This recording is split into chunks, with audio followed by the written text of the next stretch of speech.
There's an interesting phenomenon a lot of us have observed where the smaller something is, the more aggressive it tends to be.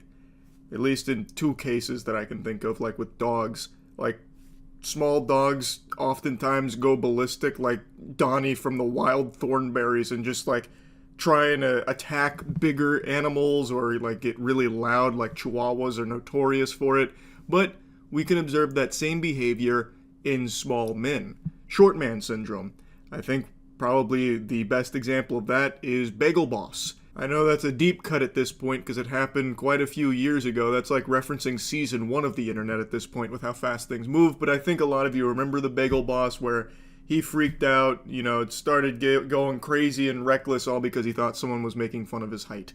And short man syndrome is something that's been discussed quite a bit. As a short man, I can tell you with confidence, it's not all of us. We don't all have that trait. But the reason I bring that up is because of a body cam I watched today where someone who had no right talking the shit they were talking tried it on an officer and they got a big attitude adjustment. What's up, man? What's up? What's up? What's up? What car you in? I ain't in any of these cars. Let's go. Then you gotta get out. Let's go. Nah, I don't gotta go nowhere. You live here? I live here. You don't got. Okay, what's what your you walking up on me like that for? What's up? What's your address? Take that vest off. Come on. Take that vest off for me. Come on. Take that vest off. Come on. Take that shit off. Let's get it. All right, Let's get it, bro. What's up? What's up? Do me a favor. Take that shit off. Take that shit off. Keep laughing like you're not a bitch. Do me a favor. Like you're not a bitch. Take that shit off. This guy is not looking like a fighter. He looks like when you set the slider as far to the left on slim as you can during the Oblivion character creator. He is as skinny as my wiener.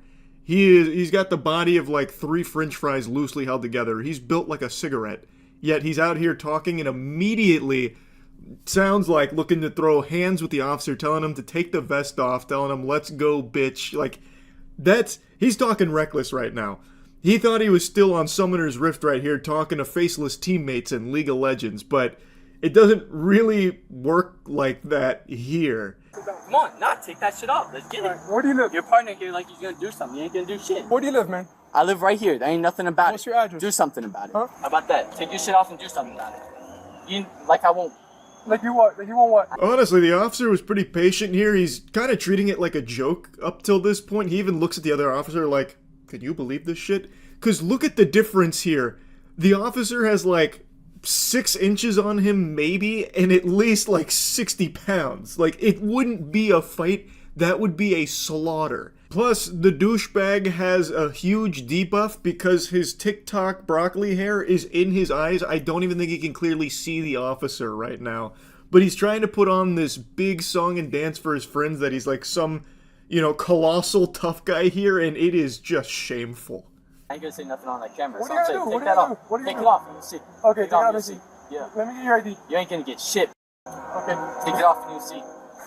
Well, what you laughing for? I'm writing your shit. Take it off. Put your hands behind your back. Put your hands behind your back. Stop resisting. Put your hands behind your back. Put your hands behind your back. Stop resisting. Stop resisting. Put your hands behind your back. Put your hands behind your back. I'm a minor. It was an interesting strategy post-takedown where he tried to tell the officer he's a minor. He's 20 years old. But that technique right there is actually something I've theory crafted on if I was to ever be in like a dire situation. Like, let's say someone's got me cornered and they're looking to do harm. I have toyed with the notion of trying to say like, stop, please don't, I'm only 12. Now, it'd be a hard sell in my case because of the tattoos and the beard, but I have the height of a 12-year-old, so I do think there is a chance. But in this case, when he said that, I really did think, oh, he actually might just be a kid, but he's not. He's 20 years old. So he was really just desperately trying to go into like the bag of tricks to try anything to wiggle his way out of this one. It didn't work. Also, I love the line that he gave right before he got the, the fucking pile driver there. He said, I'm up in your shit, which is very reminiscent of one of my favorite lines in a Freakout where a cyclist went up to a guy, like a really creepy guy who was filming a woman's ass, and he was like blocking the camera, and he said, and I'll never forget, doesn't matter who the fuck I am, I'm up in your shit, so what the fuck? It had that same DNA. And I really appreciate that. While I might not like this guy's attitude here about talking all tough about how he's going to like throw down with this officer who would absolutely eat him, break him in half like a Kit Kat bar, I do like that he tried that line. So why'd you get in my face? What, you gonna hit me? No, sir. Huh? No, sir. So why'd you get in my face then? I told you stop balling up your fist, right? I did. Okay, so why'd you get in my face? All right, stand up. Not me too, sir. Hey, what you doing there? Hey, back up. Hey, back up. Back up, back up. What you doing there? Hey, back up. Right now. The f you doing there, bro? Back up. It's no big deal. Player 2 just plugged in the controller and he's about to put on quite a show here watching his brother get arrested. Now, you love to see how quickly his tune changed after being taken down. He went from like, take that vest off, let's see it, bitch. Let me see what you're made of, bitch. Like, what's going on with that? Come on, man. Like, take the vest off. I'm not going to say it on camera, bitch. And now he's on the ground. He's like, sir, I'm so sorry. Yes, sir. I'm sorry, sir. Sir, I'm so sorry. Like, he's now just trying, like, to be respectful as if he wasn't just actually 2 seconds ago talking some reckless shit. Help, where you going? No, bro. It's all good. I ain't doing nothing. No, it's no big deal. It's no big deal. It's no big deal. Sit down. Joey! It's no big deal. Joey! It's no big deal. Joey, bro! I ain't do nothing. I'm not helping. Joey! It ain't nothing. You let the man go to jail! Oh my god, those voice cracks. The actual fucking, like, bird screeching of his yelling. Like the kind of shit that you hear in Gamer Rage compilations where they get, like, excited and then the voice breaks. Actual puberty shit here. But I'm pretty sure he's also, like, the same age as his brother. I didn't have time to work on him. I didn't do nothing, bro. You were about to hit me, dude. I was not about to. So why'd you ball your fist and get in my face? Because, dude, you're running up on me. Bro. Yeah, Like, okay. I'm sorry. I was just hyped up, truthfully. Hey, you a bitch, Go stand over there right now. You's a bitch, bro. You bitch me, bro. You bitch me.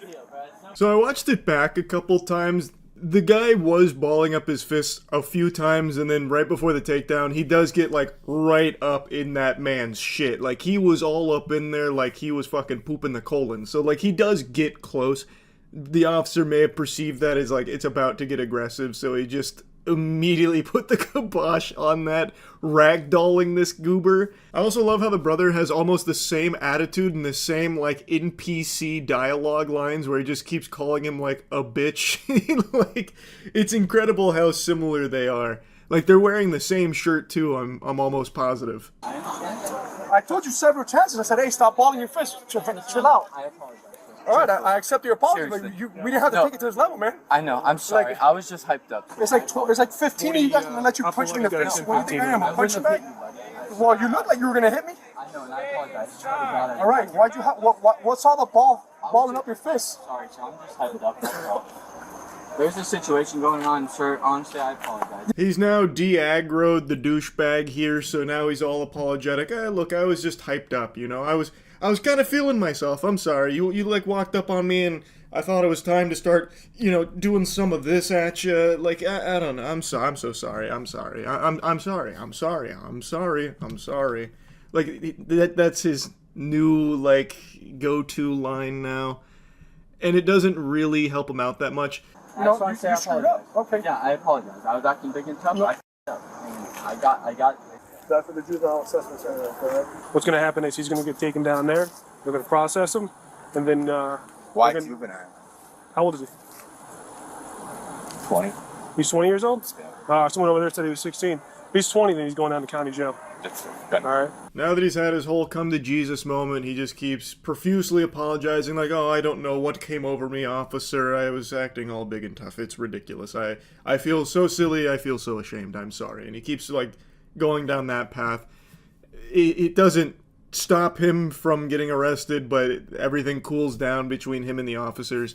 And then they talk to the father here. And by the way, the father is like the sole reason his brother also didn't get into some trouble here. Like, the father was able to, like, get his brother inside and try and, like, calm everything down. And now they're talking to the dad, saying, like, he's going to be going to, like, the juvenile holding facility or whatever. And the dad's like, juvenile, what? He's 20. So they're like, oh, okay, well then, yeah, he's just going to jail. About 2 feet. Just hooting and hollering and yelling and screaming. Yeah, just talking shit. That's all. Okay. All right. Yeah, I regret it. Trust me, I regret it. All right. Sure, you know. So he did get charged with assaulting a police officer as well as concealing a weapon, brass knuckles. I don't know where he was hiding that on his person there. He must have had that in his prison wallet because he did get patted down, and I guess they just missed the brass knuckles, so that got slapped on there. I don't really know about that assaulting an officer charge because he didn't do that except for maybe like sonic-based attacks from his brother's voice-cracking screeches. Maybe like the wailing from his brother you could take as like an assault on the senses, but this guy didn't really do that. He got stopped before it ever got to that point. So I don't really know how that charge works in this case, but regardless, that's what he was facing. This was back in like 2022, so it's a few years old now, but I still wanted to share this because I just found that to be so interesting to see. That's really about it. So yeah, I just found the toughest guy on TikTok, the CEO of the Salty Spittoon. He told an inspirational story that I happened to stumble across, and I'm not going to lie to you, sports fans, it's something I really needed to hear. From that point on, my dad knew he couldn't take on. And I was 13. He picked up a stick, a wooden stick, and he went to hit me over the head. And I did this, and it broke. And then I took it out of his hand, threw it on the floor, kicked him in the leg, picked him up, and threw him on the coffee table. Coffee table broke in half. Yeah, that definitely happened. And everybody clapped. This kid Rex Kwandota's his father through a coffee table like it was Mankind McFoley through a WWE table. Now, I read his comments, and there were naysayers in there thinking that he was just spouting off a load of baloney. Bunch of bullshit. Well, poo-poo on you for thinking that he would be lying about a situation like this. You don't know who you're speaking to. This isn't some ordinary mortal, some weak coward. This is a superhuman. And here he is graciously taking time out of his busy day sucking piss from his own balls in order to tell us the origin story of his powers. Kind of like when Mark from Invincible awakened his powers, so too did he. And he is going to use this as a way of not just flexing on us, but trying to lift us up. That's the beauty, that we are actually superhuman. We just don't unlock these genes because we don't put our body and our mind through the pressure. There is something called microfractions. Little microfractions that you cause when hitting the bone thickens the bone. See, it's that simple. Microfractions. Well, you didn't learn about that in algebra? I'll drop the sarcasm for a moment. Fucking Goober here is confusing microfractures for microfractions. Also, I'm convinced he's not actually speaking to anyone on this podcast. I think he just set up this like podcast look to make it seem like he's got more authority than he actually does on something. But that's just a little game theory. That's a little tinfoil hat conspiracy there. But anyway, I just love that he comes in here preaching, we're all superhumans. Have you ever heard of microfractures? Like that's the eureka moment, like that's the chemical X. It turns out this is the secret that, you know, Big Brother doesn't want you to know. We're actually all X-Men, thanks to microfractions. I feel like it's almost insulting to your intelligence if I explain microfractures here, because I imagine most of you know what that is, but I'll go ahead and dive into it quickly, just in case he happens to have stumbled across this video in between beating 5,000 samurais' asses for the day or something, or whatever cool badass thing he was doing. What he's trying to talk about is microfractures, which you've probably heard of in relation to like Muay Thai. And it's like repeated impact to the bone causes slight little fractures to it, so when it repairs itself, it grows back a bit denser, a bit stronger. Now, obviously, it's not going to turn you into a goddamn superhuman. You could go outside and kick oak trees till the cows come home, kicking infinite oak trees, but you will never be able to have dense enough bones to be like bulletproof or anything like that. Like, it's not going to turn you into a superhuman, and I don't know why he's talking about it like it somehow does. I used to sit there and hit my shins with a hammer all fucking day. Do you know why people wear boxing gloves? So they don't fuck up their hands by hitting somebody's head. Your head is the strongest bone in the body. And if you train it and bang it enough for a whole year, it becomes 4 times thicker. He's just straight up wrong. The head is not the strongest bone in the human body. That title usually goes to the femur. But he does say something I do believe him on about banging his head. That I think he's probably telling the truth on. Like, yeah, maybe he was hitting his knees or his shins with a hammer, and he probably started hitting his head with the fucking hammer too from the sound of things here, because he is way off his rocker here. He is off his gourd. We hurt, and And I learned that at a young age. That's what I learned from the Shaolin monks. Go watch them when they spar, when they battle, or when they have a fight. Boom, they turn their head. Wherever you're hitting, they just turn their head. You punch their head, you're breaking your hand. No, they don't. He doesn't say a single thing in here that's accurate at all, not even by accident. So I know exactly what happened here, though. He saw one video, the old viral video of that Shaolin monk who was taunting his opponent in a fight, where he put his head down and was just taking every blow right on the chin. Like, he was just eating every fucking blow like it was cereal. So that's the video he saw, and he thought that must have been true for all Shaolin monks, I think. That's the only explanation I can think of. Like, and I'm giving him a lot of charitability here with my interpretation of this statement, because I think also equally likely is he's just straight up lying, just actually talking out of his fucking butthole. But I think there's a chance he saw that video of the Shaolin monk in the boxing ring where he was getting hit in the head a lot because he was literally taunting the guy, and he's like, oh, that's how Shaolin monks fight. Must be those microfractions I've heard so much about. They must train with that. So now he's spouting it off here on the podcast. But I don't know why he thinks that. He could have just looked it up for like 2 seconds. Like, Shaolin monks don't just fight with their head for blocking. Like, they're not giraffes. Like, they don't just fight with their head. Like, what? It's outrageous that he would think that. Also, I can't help but have, like, an immense appreciation for the lesson he's trying to teach here to, like, the absolute idiots in his audience. That you should hit your head a lot over the course of a year to make your skull thicker. He's actually trying to preach the gospel that in order to be a superhuman, you need to be, like, banging your head against the wall like it's a horror movie, like the end of Hereditary or something. That is incredible as a lesson that he's trying to get out there. Because that's actually the takeaway. He is literally talking like, if you want to unlock the superhuman X-Men gene, you're going to have to start hitting your shins with a hammer and damaging your skull so that way it'll get thicker and stronger and more dense. You ever heard of Shaolin monks and microfractions? That's an incredible lesson for him to try and teach on TikTok. That's amazing. Come in to kill you. When I punch somebody, I don't punch their head. I'm imagining my fist going through their head, through the back of their head. Their head gets stuck here on my elbow. That's how Bruce Lee used to punch. And who was like that? Mike Tyson. He comes in, and when he punches, why'd you see everybody's head flying? Because he tried to put his fist through the guy's head. That's why every single punch you see people fly. Look today, all the knockouts that are in the UFC. Somebody kicks him, he does a slap kick. Chin, boom, boom, boom. Guy goes down this way. Mike Tyson, Bruce Lee, it's a different punch. Hey, can't argue with that. When this man throws a punch, he's turning your skull into body armor for himself, locking it in like an elbow pad. That is, of course, assuming you haven't trained your skull with sledgehammers for the better part of a decade, because then even he would be powerless against a skull that thick. You'd be looking like Sheen out of that episode of Jimmy Neutron when he gets really smart and has that huge brain. But yeah, I just think it's really fun listening to this guy talk about how badass he is. It's so cool. I punch through their skull and then their head's locked on my elbow.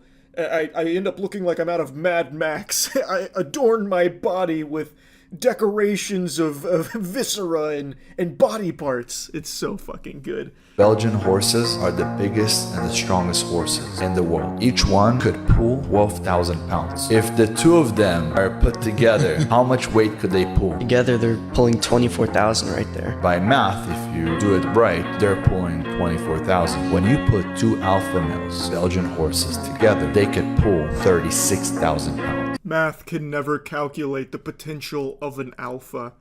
Also, the AI art he uses for all of his videos is fucking mind-boggling. Yikes. Horrifying. But you're gonna find this hard to believe. He's wrong again. So, this is actually something a lot of other influencer alpha males mention about the Belgian horses as an example of how strong brotherhood can be. They're able to punch way above their weight class, beyond what you would expect given, the numbers here. And it all stems from something called entree leadership from someone named Dave Ramsey, who gave this Belgian horse example when it comes to synergy. So, Belgian horses can pull up to 8,000 pounds individually, not 12,000 like Goofball mentions. And Dave Ramsey saying when you put two together, they are able to actually pull under like optimal conditions, trained together. They can get up to like 30 or even 32,000 pounds that they can pull together through synergy. Well, our guy didn't quite understand that. He couldn't get the numbers correct, and he was trying to spout out an idea that's not his to begin with. I don't think he read Dave Ramsey's book. I'm starting to wonder if he's literate in the first place. Instead, I'm sure he saw some of the other influencer alpha males that have butchered that book excerpt, and he just tried to call upon that and got it wrong. Because one pushes the other. If you guys work together as a team, like two Belgian horses, you'll be able to pull a lot more than you're pulling on your own. Yeah, I like that. It's amazing that when you see brothers really work as a team and understand that nothing can break you, which means if I separated you and I took you in a room, no matter how hard I would beat you, you don't give up your butt. Yeah. You don't break. Don't ever let a woman separate between you guys. Every single ex-girlfriend of my brother separated us, didn't want me around. When I was around, he was being more of himself. Brotherhood is the most important thing. Every single one of your brother's ex-girlfriends didn't want you around? And you think that's a problem with them, not you? Like these women that knew nothing about you at all, like they didn't have it out for you, all of them for some reason just didn't want you around, and you don't think that's because you're a fucking weirdo? Or maybe I'm just talking crazy. That's clearly not the lesson to be learned from that experience there. Obviously not. It all ties back to Belgian horses, actually. Anyway, though, I really enjoyed going down a little bit of a rabbit hole on some tough guy TikTok content, so I just wanted to talk about it a little bit. That's it. So, yeah. You may not have been able to realize it, but over the last couple months I've actually had a vitamin deficiency. I've had dangerously low levels of vitamin T in my diet. Vitamin tough guy. And it's fucking time to take a handful of nails and shove them in my asshole as I look at a real man doing real manly shit in Walgreens. I've always enjoyed watching these tough guys in the wild just to try and learn from an alpha male. So let's get in here and see what a real modern tough guy looks like. Okay. How's that? How's that? How's that? Fuck you where you coming breathe. after me, man? Okay? Why you coming Don't after tell me me, what man? the fuck to do. How's that, pal? I didn't tell you what to You do. did. You said don't talk to people who you don't know. I'll talk to whoever the fuck I want to know. Never mind, I How's did. that, pal? Never mind, I did tell him not to talk to you. That's right. So use your fucking head if you know how. Speaking of using your head, this guy's head looks like it was used to model the thwomps in Super Mario 64. This guy's entire head is like an actual face filter for a TikTok meme video. It's wild. But anyway, you have to respect how he keeps calling him pal, keeping everything civil. I was hoping for a classic I'm not your pal friend, but unfortunately we weren't lucky enough for that kind of Oblivion NPC dialogue exchange. But it's still pretty cool. I don't know why pal is tough to this guy. He just keeps saying pal a lot as if it's intimidating. Like every time he says pal, the guy with the camera starts trembling like, oh, like getting smaller, like, oh fuck, he said pal, oh fuck. Yeah, it's weird. Pal and buddy, for some reason, are like choice words used by middle-aged alcoholic fathers with an attitude like this. And I don't really get why. Those are like the two least intimidating words you can start throwing at someone. Understood. Okay, you little pimply little shit. Hey, you guys. If you guys could not do this in the store. That sounds good to me. And then leave. I'm checking out, sir. Yeah, Check just out. Go ahead, ring out. If you could take Okay? 6 You're not feet. that guy, pal. Trust me. You're not that guy. Okay. Okay? Are you? Absolutely. You're gonna get arrested for this? Arrested for doing what? Just like a pimple on the left. Somebody says something and you don't like it. Sir. And you don't like it, right? Is that what it is? If You don't little stop pimp. yelling- There's a lot to unpack here. This is like a fusion of Neil Breen meets David Hasselhoff when he was crawling on the floor for hamburgers. So you can see he's starting to hone in on like personal insults at the guy's appearance by bringing up pimples for some reason. Yeah, in a moment you'll see the guy doesn't even have pimples, so I don't know where that was coming from. Maybe this guy's living in some kind of delusional fantasy where he's seeing himself as a high schooler and he's like picking apart his own insecurities or something. I don't really know. The angrier this man was getting, the further his IQ was dropping. He said, just like the pimple on the left. And I thought there was going to be something to follow that up, like logically, you know, like make like a tree and leave or some dumb shit like that. That's what I was expecting, but all he said is, just like the pimple on the left, you say something you don't like. Like, what are you talking? Pimples don't talk. Like, you know, there's not something a pimple doesn't like to hear. It doesn't have ears, you fucking idiot. That doesn't make any sense. So what do you mean, just like the pimple on the left? That sounds like some kind of Amanda Bynes skit from the 90s. The pimple on the left. What is? I don't know what he was really talking about, but I like his chutzpah. I like where his heart was at. It's pretty fucking impressive. And then he, of course, really stuck it to him, showed him who was boss when he said, you little pimp. You know, I don't know if that's an insult or if this man's just starting to get a little horny. So, you know, he's starting to get a little semi-chum. He's like, you little dirty pimp. Oh, yeah. What am I? You're a little naughty, misbehaving Walgreens customer? Yeah, what are you going to do to me, huh? Huh? What are you going to do to me? Can you hold the camera while I check? I'll leave the store, I'm listening okay? to you. Fuck you where you bleed, pal. Right where you breathe. Go vote for fucking Biden and suck right here. Have a good day, sir. Nothing says tough guy quite like tugging on your own meat in public as you retreat from a Walgreens. Mission accomplished, I would say. Not only did he not get to get whatever he needed at Walgreens, he also just left completely defeated and utterly embarrassed, because now it's all online. Not that this guy uses the internet for anything more than like flat earth conspiracies on Facebook or something, but unfortunately, that's the last time we see our favorite little tough goblin. He retreats from the Walgreens and he goes back to his broken home that he's created due to his inability to control his alcohol and his temper. And I don't know anything about the background of this video or what led up to it, but I would bet a decent chunk of money that this happened in Florida. I just get a really strong Florida sense from this video. I can almost smell the classic soothing aroma of Florida bath salts. But yeah, anyway, it'd been too long since we saw a video of a tough guy, and just wanted to go through one. That's about it. So yeah, I'm sure you've all heard the expression, fake it till you make it.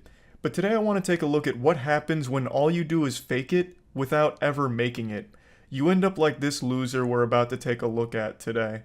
A guy who has become a complete parody of self-confidence, but without any level of self-awareness. He portrays himself as an extremely successful, extremely rich guy that would have no problem at all stealing your wife right out from under your nose. It's beautiful stuff that he talks about. Take you, for example, and me, and we both pull up and we go to your girl. Odds are I'm gonna take that bitch. If you compared me to you, you're not gonna win that battle. Bro's out here rocking that man dark body type and acting like he for some reason be able to take your girl just because he rolled up in a rented McLaren. This guy's entire personality is money. He's like a real life Mr. Krabs, but with even skinnier arms. So he believes because he has money that he's entitled to women and women find him irresistible. You can tell by looking at him this was no jock in high school. This wasn't exactly the prom king. Yet he pretends that he is now. He talks about how successful his businesses are now. He has a 9-figure business. He has all of this money. Though I don't necessarily take him at his word because I just don't believe a fucking word this guy says. So the next time you think that your girl's on lock, I got the keys to the castle, motherfucker. I have no doubt he spent hours trying to cook up that finishing line right there. The keys to the castle. Now, why I don't believe him about the success of his business is because the only thing he shows that's worth money is his car, the McLaren. He's made like 1,000 shorts about how much money he spends filling up a McLaren's tank, or how often he drives his McLaren, and that is the only thing worth a lot of money that he's ever shown, at least that I've seen. So that leads me to believe that it is 100% rented, or he really dumped all of his money into that one vehicle in order to portray himself as a successful businessman. He did a little house tour, and it's very humble living. It's a nice place, but it's not exactly like a super mega mansion you would expect someone with a 9-figure business to own. And he's not wearing a ton of ice or anything like that, and he's clearly a guy who loves to flex because he's always talking about his wealth and his success, yet the only thing you can ever see from that is that McLaren. Now this may be like a tinfoil hat conspiracy, but I truly just think he either rents it for these videos, or even more depressingly, drained all of his finances to make that big purchase with that belief that this car would be enough to convince people that he has a lot of money. Like, he specced all of his points into delusion here and is just letting it rip. Like, this McLaren means I'm successful. I gotta fake it till I make it. This is how I do it. Here's why the gym does not matter. I'm tired of guys that are like, oh, you know, I'm going to the gym, I'm trying to get fit. I feel like I have a pretty decent tone. Did douchebag Slenderman get you with that jump scare in the beginning? So this is his rant about why going to the gym makes you a fucking idiot. Because he's skinny and insecure. So you going to the gym is offensive to him. It's pretty pathetic. You don't want to go to the gym, that's fine. Buddy's out here built like 2 french fries duct taped to an uncooked spaghetti noodle. And if you're happy with your body there, that's absolutely fine. But why shit on people that are going to the gym? He makes a whole rant about why it's stupid to do it, which is laughable. I don't need to go to the gym, because you pull up to the gym making less than 10K a month, pulling up in your bullshit fucking Corolla, and I pull up in my McLaren. It's not even a contest, dude. No one gives a fuck about your muscles. Most of the guys that go to the gym I'm sorry to tell you this, but you're fucking stupid. All that pre-workout that you're taking is making you more stupider. So unless you're making over 10K a month, you don't have the right to go to the gym? Like, he's not even making a point. Like, he's not even saying, like, the time you spend in the gym, you could be spent learning how to drop ship things from Alibaba. Like, he's not even, like, trying to make some kind of point. He's just like, you're stupid for going to the gym because you're making less than 10K a month. He actually sounds like he's about to cry. You're stupid with your dumb muscles, dumb muscle man.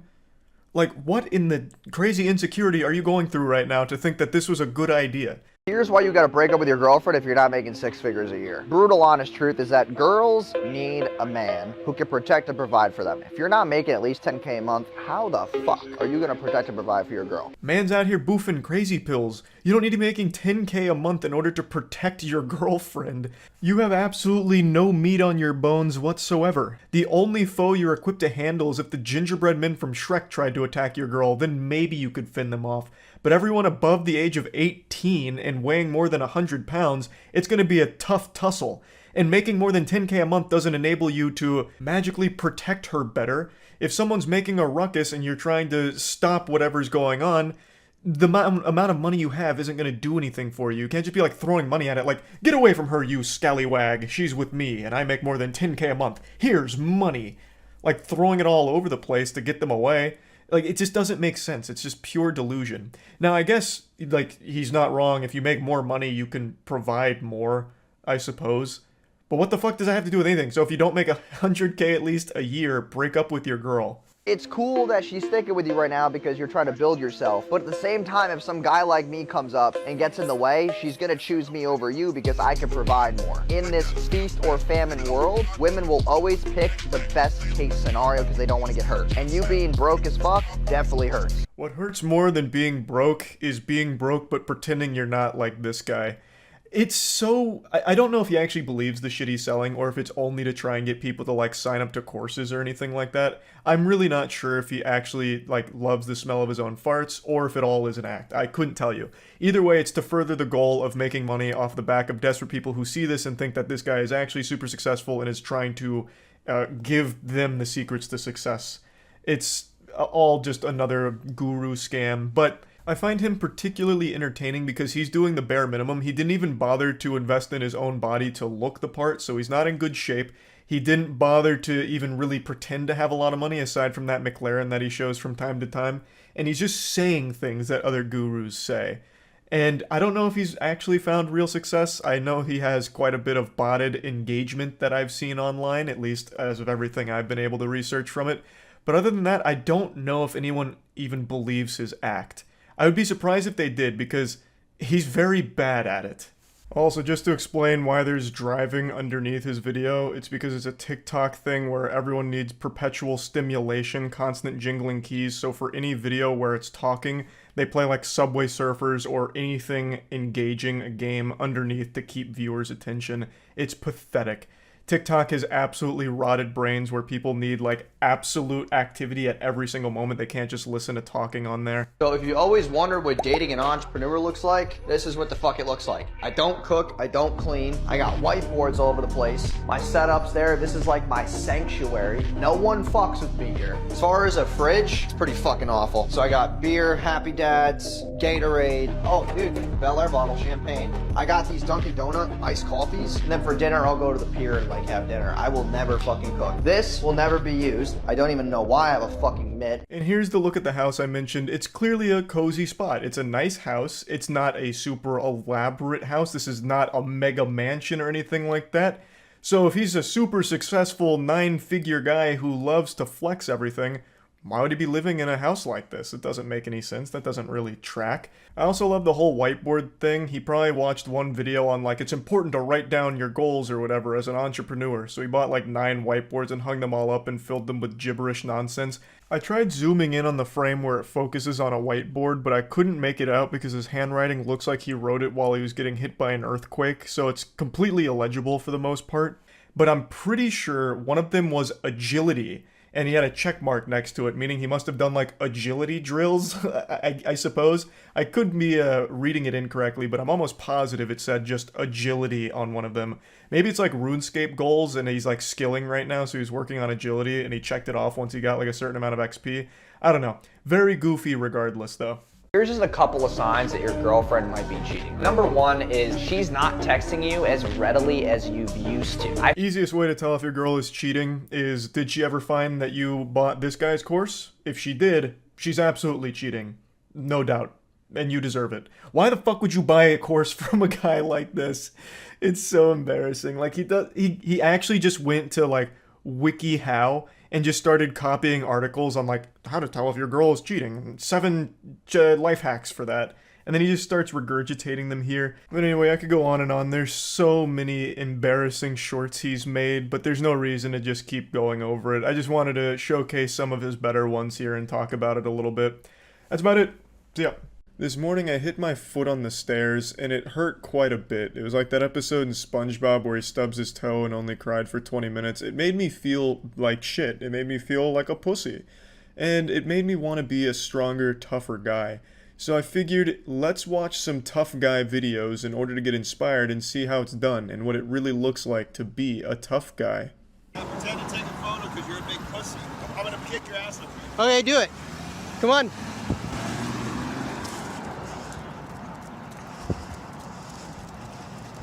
To give you some context, the man filming flipped off the driver who nearly hit him and his dog while crossing the street, and the driver was not too happy about seeing that bird go his way. So he slows down and says he's gonna kick his ass up there. There's some real goofy shit like straight out of King of the Hill. So the guy filming has now booked a whoop-ass appointment at the upcoming parking lot, and he's not afraid, he's not backing down. Alright, so go on, get out.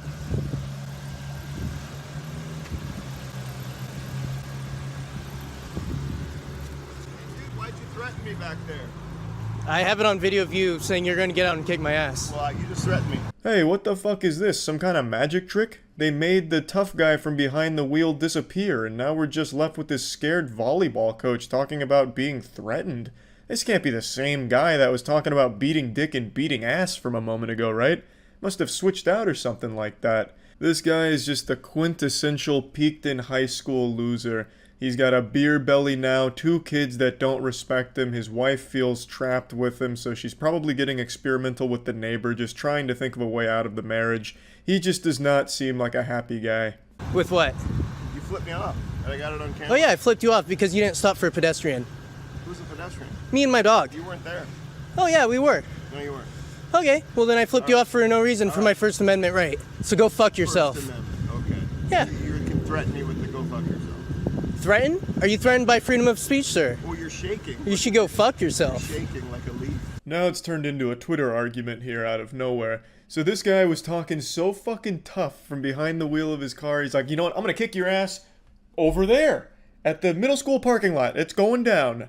Please don't call my bluff. God, please don't come over here. Oh God, he's here. So he starts to panic and then he immediately gets out his phone, fucking fumbling it around. He's probably got it and not even recording. He probably just accidentally took a picture and thinks it's recording. Why are you threatening me? This maniac, help! Calling the police. This crazy madman's talking about he's gonna kick my ass. He's gonna beat my butt. Oh, please God, get here and help. Why'd you threaten me? You know, just one of these cowards. Just there's so many people like this that, you know, that very stereotypical hold me back type, you know, where someone's like going wild, like pretending they want to fight, puffing out their chest, but really that's the last thing in the world they want.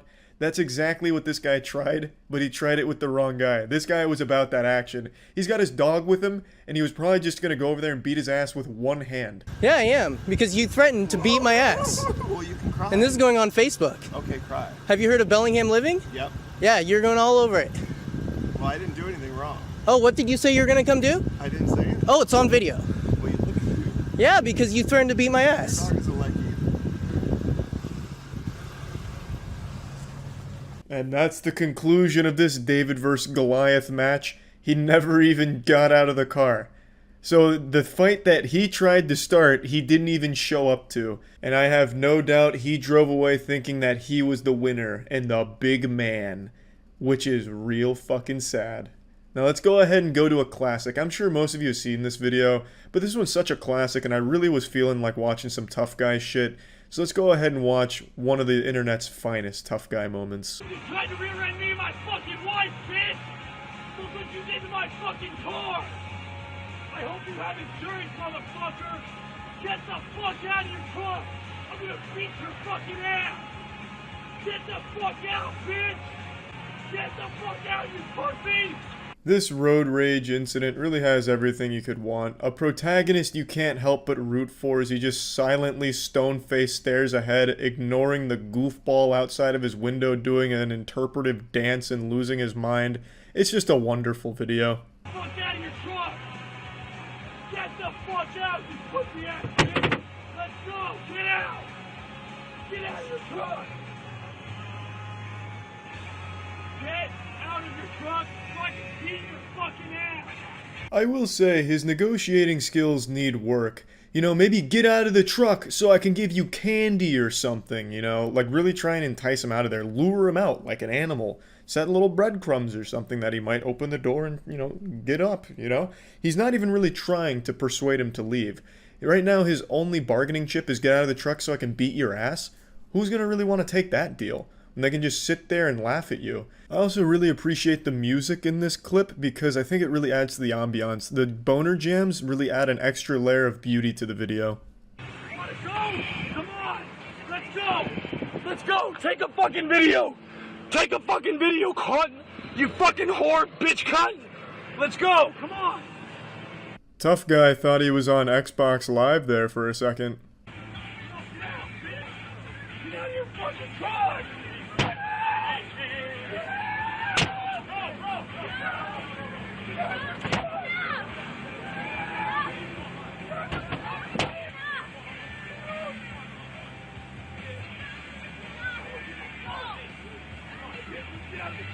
Things really escalate there. We've reached the climax. As his friends show up, he gets even more confident and he goes full baby rage mode. Get out! It's great. And then all of a sudden a G.I. Joe out of nowhere shows up to try and put the kibosh on the whole thing here. Also, one of his friends looks exactly like him. They look like clones. They're even wearing the exact same shirt in a different color. I don't know if they planned that. Or maybe they could be twins, I suppose, but I just thought this was interesting. It's like a video game developer who got lazy, so they just used the same character model and changed the clothes color.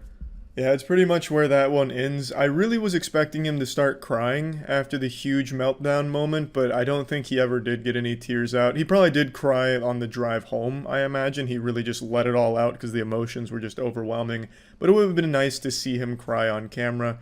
But, oh well. It's still a classic. And I think these two tough guy videos are pretty solid stuff. Now I think I have a better idea of what it means and looks like to be a tough guy.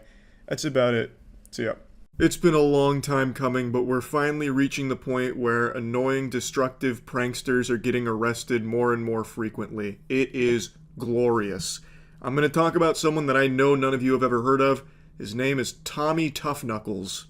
That's actually what he calls himself. Something an 11-year-old would have named themselves on Xbox Live in 2004. He's now been slapped with 8 criminal charges, a nice charcuterie board of consequences. Kyle, you wanted attention, now you got it. But Kyle Vasquez had trouble navigating all the attention at court today. Big trouble. First, an obscene gesture. Hey, what are you doing?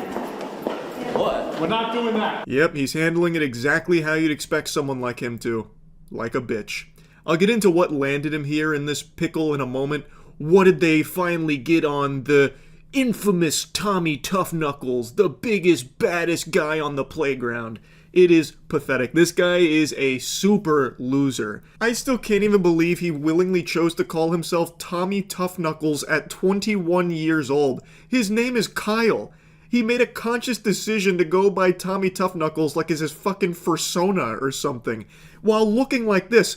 There's no way this goober has ever been in a scrappy situation. I highly doubt he's ever been in a fight. The only thing he's using those knuckles for is gripping his cock while sadly jerking himself to sleep at night. Now to the arrest in Suffolk County of a prankster clamoring for online fame. Yeah, 21-year-old Kyle Vasquez is accused of being behind a string of bizarre incidents in Center Reach and Selden that he allegedly recorded. I'm Tommy Tough Knuckles, and I'm the reason why these egg prices are so high! Police at a Chinese restaurant, where police say he spilled the beans. The restaurant releasing this surveillance video to show what they were subjected to, all for likes on social media. Get This is his bread and butter content where he just goes to random restaurants and businesses and makes a mess for them to clean up as he leaves and celebrates. So pouring beans on himself, eggs, milk, that kind of thing. And that's it. That's his prank. We get a peek behind the curtain here and get to see his cameraman friend. And he's just as much of a fucking douchebag weirdo as his prankster buddy. He's wearing sunglasses at night inside while filming this. I've said this a lot, and I do mean this. I think the life of a prankster's cameraman is even more sad than the prankster itself, because at least in a case like this, Tommy Tinkle Titties, whatever, he gets some money from it. The cameraman gets nothing. No one knows his name. He doesn't see a dime from it in almost every single one of these cases. He is literally the cuck that has to film his friend getting paid for garbage. Actually, how do you look yourself in the mirror and not feel immense shame for what a failure you are to end up in a position that you're filming Tommy Tough Knuckles pouring beans on himself in a restaurant and get nothing for it? It's such a waste. Like, you really need to reanalyze how you got to this point and make some serious changes, because it is pathetic. Now, he does a ton of these. These are the two that the news organizations kept playing, but he's got others, like Otozi showed his 15K special where he does the same shit with milk and then throws milk on some random woman that was walking by. But this trash was just the tip of the iceberg for Tommy Buttfuckles. He ended up doing a couple of videos where he would go up to strangers and say, like, he has an emergency, he urgently needs to use the bathroom, can they please let him use the bathroom? And people being nice actually did let him into their home to use the restroom after he told them all this, and he was secretly filming them to humiliate them for their act of kindness. But the felony counts were far worse, authorities telling us Vasquez unlawfully recorded 2 private homeowners with an undercover camera in Selden and Center Reach to mock them for allowing him inside. Of recording these videos unlawfully and sharing them on social media. I just need to use the bathroom. I got kicked out, yeah. I have like a bunch of felonies and stuff, so. In this video, he jokes about having a criminal record. And while he profits from likes and views on his page... You following me, bro? Buddy ordered 5 cheeseburgers with a side of attention, and now he's really upset that that attention is being served to him. So the reporters being there is making him very mad. And in every clip that the reporters are there, he tries to, like, say, fuck you guys, and he, like, gives them the finger, and then the cop immediately brings him back down to earth by just towering over him and reminding him that he is just a tiny little worm. It is so cute, actually. Like, he wanted this attention so bad, and now he's crying about it. It's entirely his own fault for being a clout-obsessed goblin creature. Now he's made a bigger mess of his life than all of the eggs he poured on himself at restaurants and shit. He did it to himself. To secretly record people being nice after you've told them, like, you're going through something bad and really need to use the restroom is crazy. The prank was to humiliate people for being kind to you. Hey everyone, make fun of these fucking idiots for believing my story. I could have been a murderer. Everyone make fun of these guys. Ha ha ha. Dummies. Tough Knuckles not so tough as he then bolted from us at the courthouse, free till his next court appearance, but shielded by friends who came here mostly to twerk. Holy Toledo, did you see that sprinting speed from Tommy Buttfuckles? All the makings of a varsity athlete right there. What was that, a 10-second 40-yard dash? Heavens to Betsy. Right into the open arms of his supportive group of pals there. That look like you can smell them from across the room, these fucking dweebs. Busting out the gritty, ironically. Oh, God. Like, surrounding yourself with just yes-men enablers that are encouraging this behavior is just unhinged, man. I just don't understand why nobody in the meatball sub-brigade over here could have sat Kyle down and told him to stop, that it's a terrible idea and it's a really piece of shit thing to do. All of his content, by the way, is just harassing normal people and businesses and employees. Like, another prank that he loves to do is the friend stuck in the stall prank, where he would go up to workers at businesses and say that one of his friends is having an emergency in the bathroom and he's stuck. Can you go free him? So they would go in to try and free them. But it turns out no one was stuck in the bathroom. It was all there to make the employee look stupid.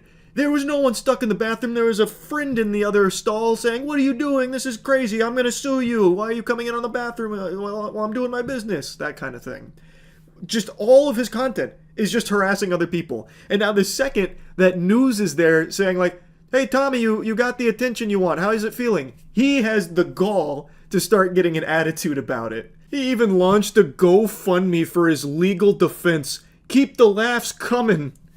Kyle, the only laugh you've ever delivered is getting arrested. The laughs are coming because you've been arrested. No one wants to see that stop, man. This is the only good thing that you have ever done, is get fucking arrested. Like, that is the only time you've made anybody laugh, Kyle. Now, since his arrest, get this. These kind of pranks have stopped. He's playing things really safe. He's, like, eating food now for videos. Like, imagine that. If you actually punish someone's bad behavior, it stops. Wow. I can't fucking believe it. Anyway, I really hope this trend continues of finally starting to step in and stop this kind of dog shit. Because when you do start to give consequences to someone that's just endlessly harassing people in public for content, it stops it. It puts the kibosh on it. So let's keep doing that. That's really about it. See ya. Here, I'll check this out when I fill up my water and take a piss. I love the quote on that. I'll smack you, tit boy. What does that mean? There's a lot of layers in that onion to peel apart. Let's see what this is. I don't know who Wes Watson is, but I'm very curious to see what he does to tit boy. How do you define success? What does that mean for you? Success is, being free, being able to do what I want to do every day when I wake up. Wrong. Success is how much pussy you get. Duh, idiot. Where's Wes Watson? Set everyone straight here. Is this him? No vices. That means no drugs, no alcohol, no bullshit. Don't have to hide behind nothing. I mean, what's rich? I mean, you get to do what the fuck you want. Is this Wes Watson? Is this the right guy? Let me see. Or is this Tit Boy? Who's who here? Okay, that is Wes Watson. Didn't he just say no drugs? Brother, gear is a drug too, you know that, right? No drugs, except for the ones I do. No vices, except for the ones I do. This guy probably actually did have gynecomastia at some point. So he is literally Tit Boy. Ash, dude. Pull your fucking shirt Because off I've been- and tell me you're fucking proud Because of yourself. I've been to fucking... Oh, wait, I gotta rewind. I always love that. Pull your shirt off! Show me your body! And let me touch it a little bit. Because you're probably not proud of it. Are you proud? If you look in the mirror, would you guys say this motherfucker's proud of who the fuck he is? That's a bag of trash, dude. Pull your fucking shirt Because off. I've been- Tell me you're fucking proud Because of yourself. I've been to fucking prison? Jesus Christ, Because look I've been at to you, prison? bro. You got 10-inch arms and tits. Men don't have tits. No, they go to prison where they get fucking... Fuck yeah, where they they get do. raped up the ass. You've never been to prison. Look, That's you're what talking about shit you happens. don't know. They go to prison. This is a crazy You argument. get your ass Hold on, beat hold in on, front hold of on. You think that everybody. that's better? Guys, You think that that's okay, better? let's let him... Yeah. Titties. Anyway. Who do you think would win? In what? Boobs. Yeah. Okay. A fight? This guy would probably win. He's got that roid rage psychopath energy. This guy would get snapped in half, no doubt. But if we're talking about like a lactation contest, this guy he's harping on the titties of would not win. It would be this guy. This guy's got so much gear in his body, his tits probably lactate all the time. By pure accident. This guy's probably got a pump in his fridge. So it just depends on what kind of fight they're having. If you want to be a true alpha male, not this embarrassing caricature of one, then you have to get yourself the new GamerSupps Waifu Cup of Me that just dropped. That's right, it's finally here. The Moist Waifu Cup has finally arrived. It's available right now at gamersupps.gg. I'll put a link to it in the description. It's guaranteed to be the best possible cup you've ever had in your life. Big thanks to GamerSupps for making this chalice here. I am honored to be represented as a big-tittied waifu. It's been long overdue, and I think it came out extraordinary. But anyway, if you want... Fuck yeah. If you want to follow the successful mantra of a man who tells you he's reformed from prison, understand why they might have gone there to begin with. And To take yes, care of a I do think... What did he go to prison for? To take care of his family? Isn't that the opposite? You were not there for your family if you were in prison. I went to prison because I was such a good dad. That's why I went. He went undercover. Oh, wow, he spent a decade in prison. Holy shit. I thought it was going to be like a, I don't know, like 6-month stint in prison. No, this guy went to jail for 10 years. What did he do? That must have been heinous. During his 10 years in and he actually uses this as a selling point for himself. During his 10 years in California prison, West began building an Instagram presence while behind bars. Well, what did he go to jail for? Then he talks about becoming a millionaire within 18 months after being released. Is that it? It was 10 years in prison for robbery, burglary, assault, and battery. Oh, what? Tough Guy's got his Instagram account privated? What's going on with that? He's got 1.2 million followers, though. Why is his Instagram private, though? That's not ripped, rare, and rich. I'm sure all the followers are real people, too, and not bots. I have no doubt. No, it's definitely not a purchased account. If anyone's curious, though, for how he became a millionaire within 18 months of being released from prison, he did it because he exploited you. The desperate, gullible men that are purchasing his shit and saying that it's worthwhile. You think this guy somehow found the ways to make money in jail for 10 years for beating people and robbing them? Yeah, I'm sure he's got a fucking fountain of knowledge to bestow upon you. He just found the easiest way of making money in the modern age, which is telling desperate men that they're losers, and the only way they'll stop being a loser is if they give him money. That's it. That's the shocking secret to how he became a millionaire. Charlie, he invented docking and copyrighted it. True, actually, maybe that is what it is. He brought docking into the mainstream. True wealth is having a wife, and true wealth, that is what I think it is. And that is what I think truly success is being able to go home and look your family in the face and know that you're doing everything you can to support them. That's and then what when I you think go to the beach success with is. your family, they're like, there's my stud dad right there standing there. Do you have That's literally his whole life. Holy shit, that is so sad. His whole life is his body. Which is going to give out within the next 15 years from his overusage of gear. That's so sad. That is so fucking sad. This guy is 10x the insecurity of this man. Oof. That is actually all he can say. What an absolute fucking weenie. Yeah. Stud right there with his shirt off. Do you have children? Look at that stud. Do you have children? I do have children. How many? I have two. You have two. So, are you saying that your Bugatti and your money and everything If else they is saw worth me more standing than your there, they'd be children? like, my dad's a superhero. Look what he brought to the table. Look how hard this guy works. He came from nothing to this. Yeah. He's, God damn it. You're still whining. Stop whining That and is just a make an product. argument. I will smack your fat ass. So you're gonna. Dude, All right. look Let's at just. your goddamn self. Okay. Oh man, this is much worse than I thought it would be for this guy. Yikes. Eek. Eek. I'm sure his children are so proud. My dad's a superstar. Look at him melt down on this fucking podcast about this guy. All because his body isn't as exploited with gear as my dad's. I'm so happy. My pop is the best. Oh, he only spent the first 10 years of my life in jail. What do you mean? He's a great dad.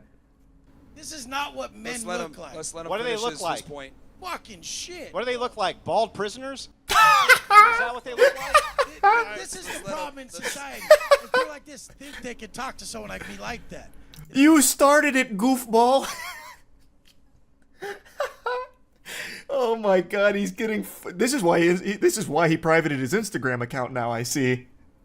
Oh my, he's getting destroyed. That's what the show is supposed to be about. I like this shit. So personally, So do I enjoy it. Yeah, it looks like you enjoy it. Private account. We can move on, but Jesus Christ, men don't have tits. Thanks for your sub, Jan. That physically, Men usually have hair. We can agree on that. that too. He has Physically. crossed over gender barriers. Right. That guy actually only has a single thought in his mind at any given time. My body versus that body. My body better. My body use all kind of HGH substances. Thus I win. And he can't process anything else. Need some other little fucking lame douche over there. Oh man. I'll still answer the question. Is giving someone an expensive watch? Would any of you guys really hang out with these guys? This is This guy is having. This guy.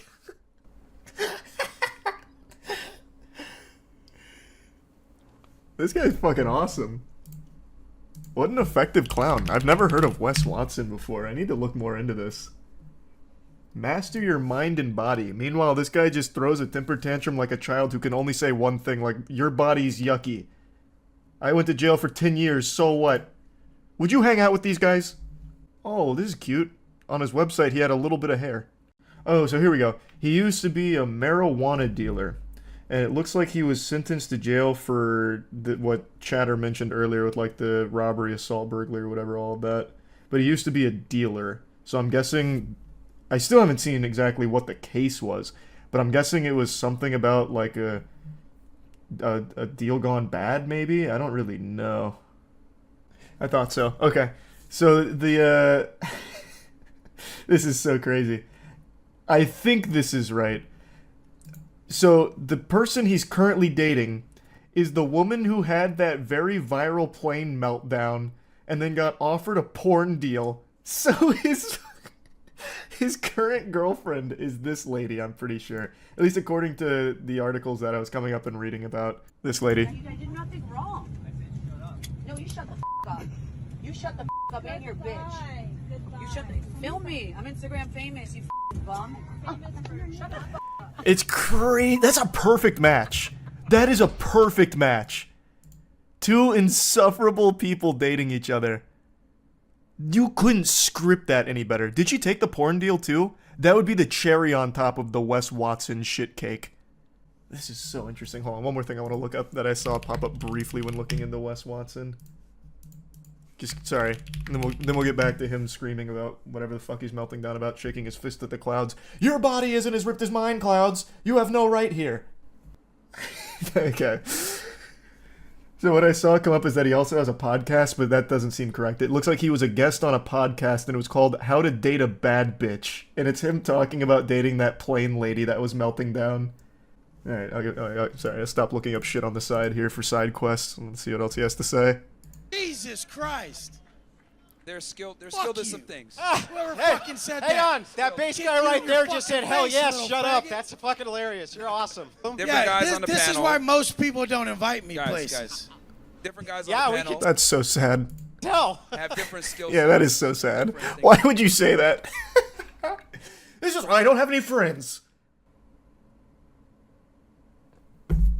Man, I don't have any friends. Look how quiet he gets after saying that, too. We could tell his tits are all jiggling. God, that's actually all he's got. Hey, bro, your toupee, it's still back there in the back. Go get it. I shaved my head, you little faggot. Are you sure? Oh, boy. Uh-oh. Guys. I want to see these guys' women. Let's put these trolls back here. Women are not objects in our world because we're not guys. material. Hey, Wes, I don't think you want to play that game, brother. Your woman went viral for being an insufferable asshole that everyone clowned on, and she got offered to do porn. Like, brother, you don't want to play that game. You really don't. This guy super sucks. He talks about how he used to be a huge drug-dealing kingpin who lived in big mansions, but the reality is he sold a little bit of weed and slept on his friend's couch. No, that's the propaganda that they're feeding you. He really was. No, dude, this guy, Wes Watson, he really did live in the biggest mansions, fuck the baddest bitches, sell the dopest weed. You got your facts mixed up. We're gonna move on. Cry if you want, We're gonna move on. We're gonna move on. He's still going. He's so hurt. We're gonna move on. That's all you got is threats. We're gonna move on, guys. We're gonna move on. We're gonna move on, guys. We're gonna move on. Listen, Rich, better be proud of No, it looks like they calmed him down is the wrong word. It looks like he ran out of words in his head. So then he blue screened in his brain. What an interesting guy.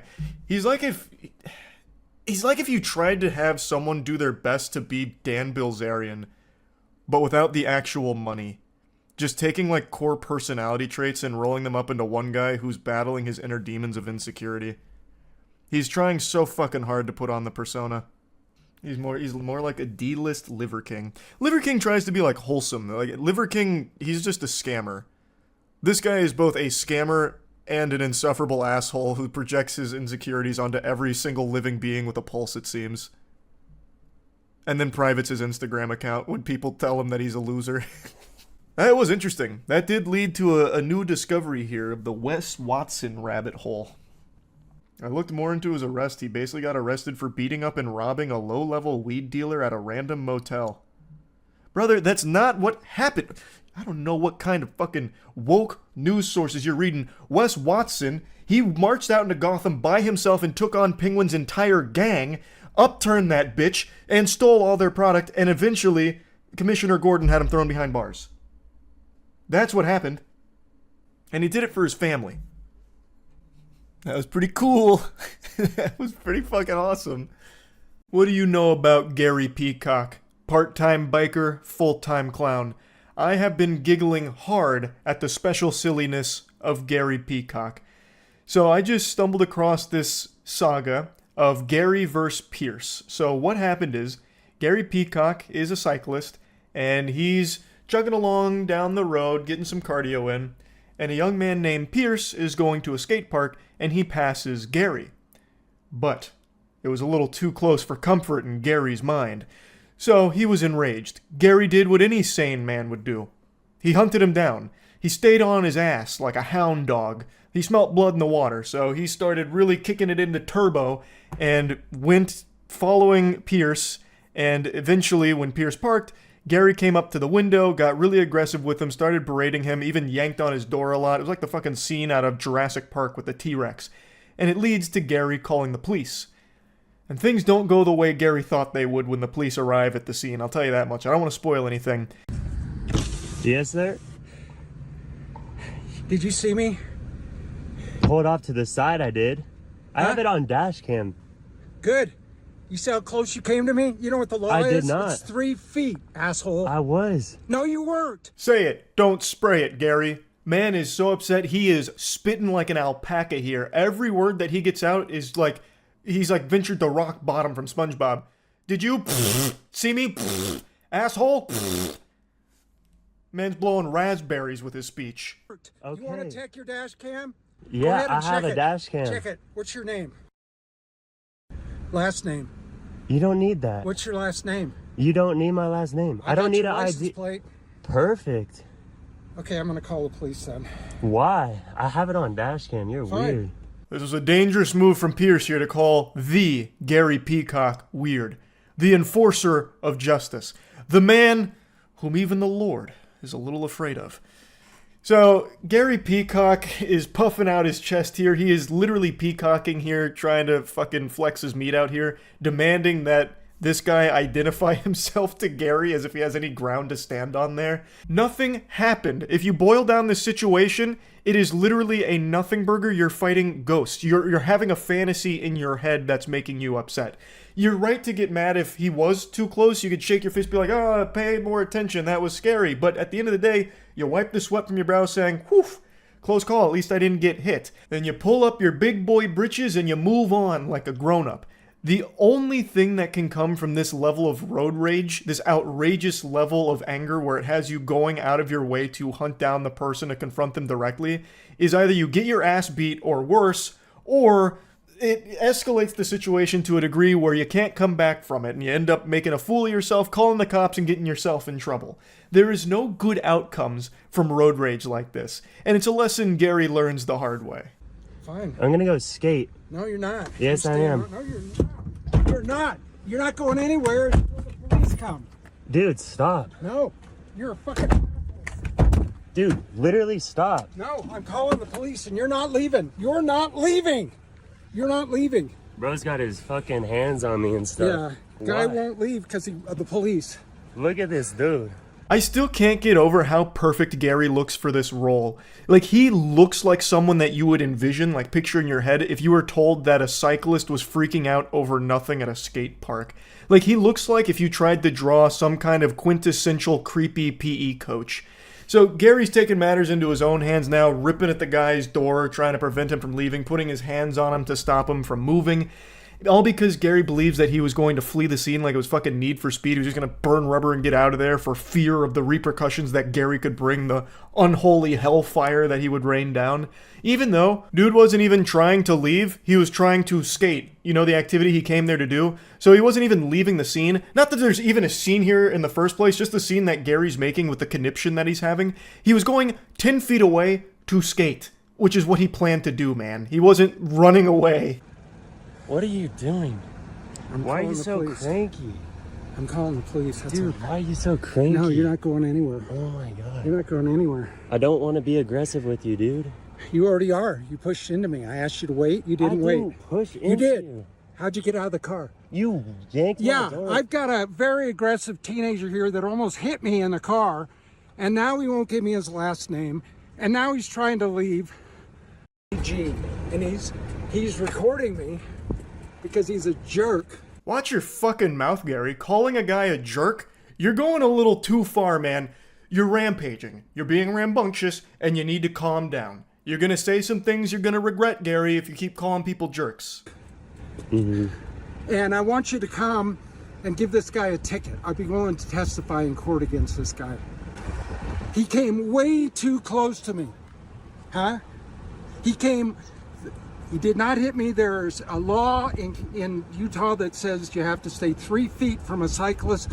He did not, he just went right next to me. I wouldn't bother pulling over if this guy weren't unsafe. Yes, I'm still on my bicycle. He's here. Gary Peacock, you. I love that he starts reciting law to the police. I know more than you guys, so you might be missing the problem here. No, I wasn't hit, but he was way too close, violating this law, which I'm gonna have to spit to you guys because you're too fucking stupid to get it, I guess. And I love the way he announces, I'm Gary Peacock. Like, I half expected him to strike like a superhero pose, like the Crimson Chin. That name fits him so well. That is perfect. That's like a name I would make for one of my Dark Souls characters, like fucking Phil Cheeseburger or something. I cannot believe his name is Gary Peacock. He's just being aggressive and obnoxious. You leave, you're not part of this. He put his hands on me. I would stay if I were you. Yeah, there's another individual and he's just standing there. I'd like to get rid of him. I'm riding a bike. I have more rights than you. That statement actually goes so hard. I'm riding a bike. I have more rights than you.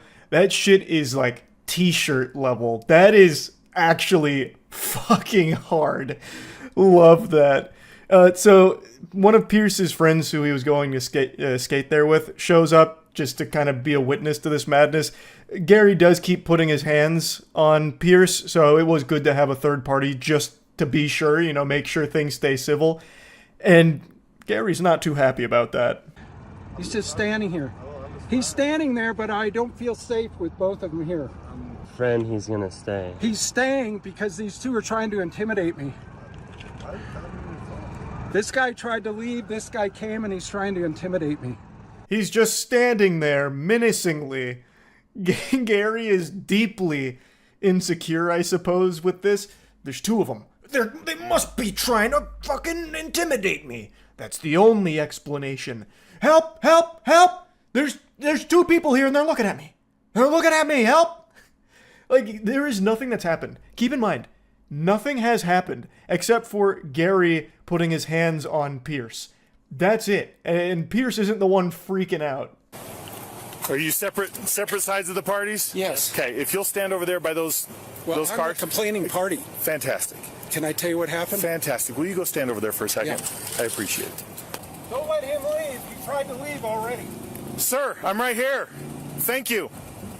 You can just immediately hear how annoyed the officer is to just be here wasting his time with this absolute drivel, this pitiful nonsense. The officer shows up and is already just over Gary's shit. Just the first interaction, he's just like, fantastic, fantastic. Can you just go over there, man? Can you just get the fuck out of here? Can you just go take a hike? Scram. And then as Gary's walking away, he's making sure to give a little backseat gaming here, some advice to the officer. Don't let him leave. And you can see the officer's shadow on the car. He does this. Like, are you serious? He does one of these. And he says, sir. Later, can I call the district attorney and press charges? Is this so press charges over? I know it's a small incident, but... Well, and here's the thing. Thank you. Sign his citation that you were present for it, and then I'm going to issue you one for disorderly conduct as well. So if you'll just hang tight over on the sidewalk over there, then I won't press charges. It's too late. Speaking of pressing charges, Gary, it seems like you're very hungry for charges. How about you get served some from the menu? Do those taste pretty good? The officer hits him with the disorderly conduct charges.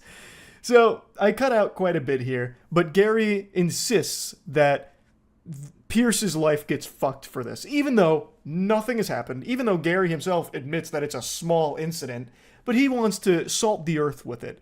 So, he has point blank said that he wanted Pierce to be arrested. If he'd have it his way, he'd go to jail, was his words. And the officer shows up and, well, that's not exactly something that's going to be happening here because Pierce recorded it. So the officer gets to see that Gary was the instigator, the aggressor, and pretty much everything that had happened was because of Gary, this whole incident. So, uh-oh. Why am I getting, for what? Because you were aggressive to him. Yes, I was, but he was trying to leave. Okay, go wait over there. I'll explain it here in a second. Can't we just... Nope. Oh, come on, man. I was the victim here. All right, watch out. We can go a different way, and you can be arrested for disorderly conduct. That's an arrestable offense. What kind of disorderly conduct is it? You opened his door 3 times. Okay? He doesn't have to get out of his car for you. He doesn't have to identify for you. You are not law enforcement.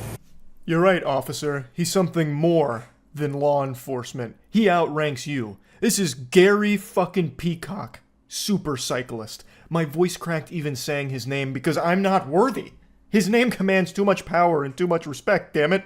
You don't get to come out here and enforce things. You call us and let us do it. Okay. He didn't say he was going to leave in his vehicle. He's like, I'm here to skate. I'm going to go skate. He didn't believe he did anything wrong. He's going to provide me the dash cam. Okay. He showed me the recording, and you were the aggressive one, not him. Yes, because he... Yes, and you don't get to be aggressive with people like that. Okay. That's disorderly. That's why you are getting a citation as well.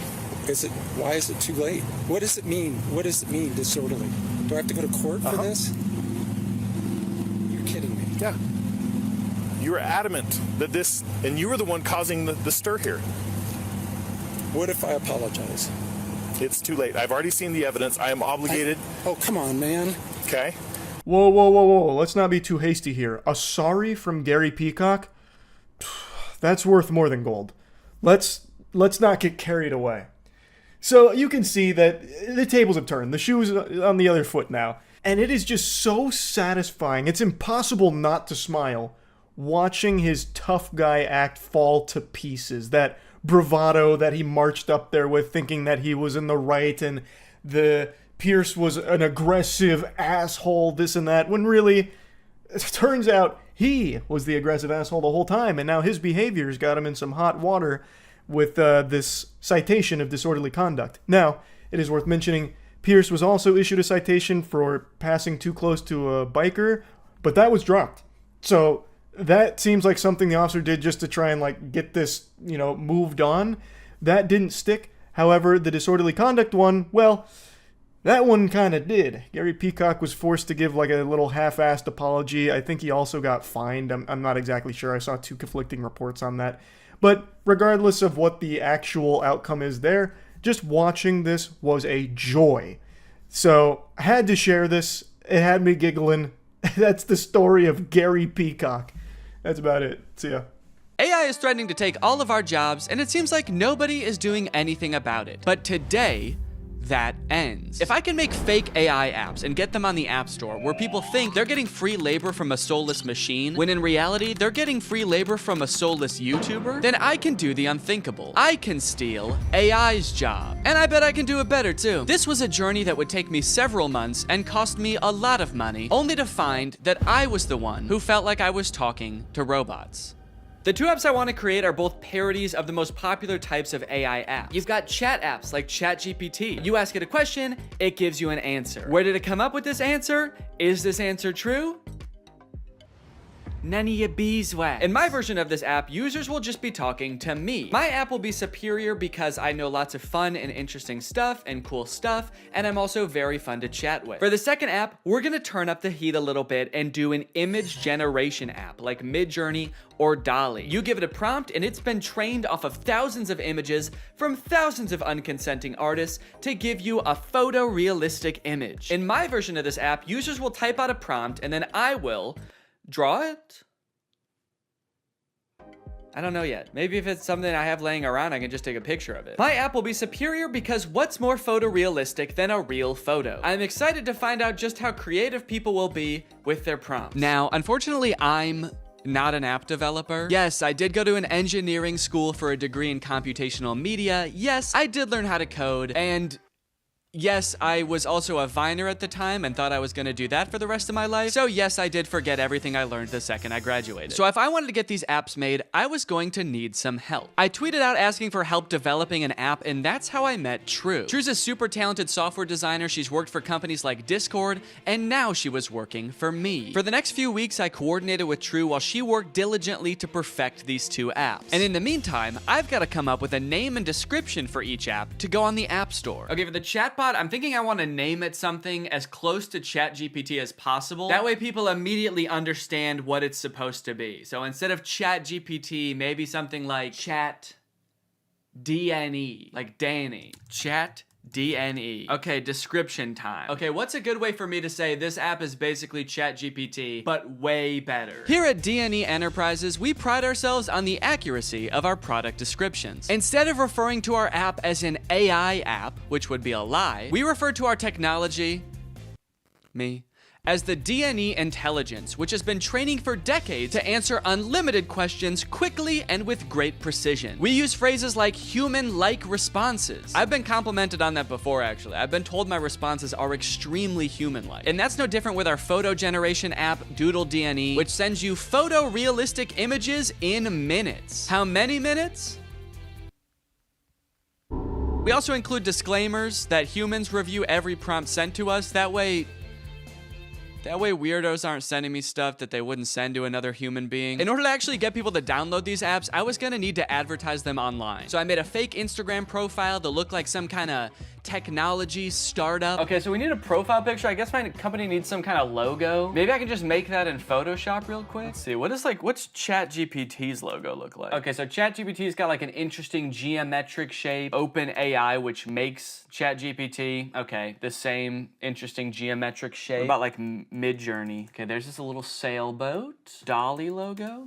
The same geometric shape. Okay, interesting. Okay, so maybe the move is to go with an interesting geometric shape. What the fuck? Wait, how am I making this shape? There's a cat tool in Photoshop? I hit custom shape, and I guess the default custom shape is a giant cat. Should I just use this?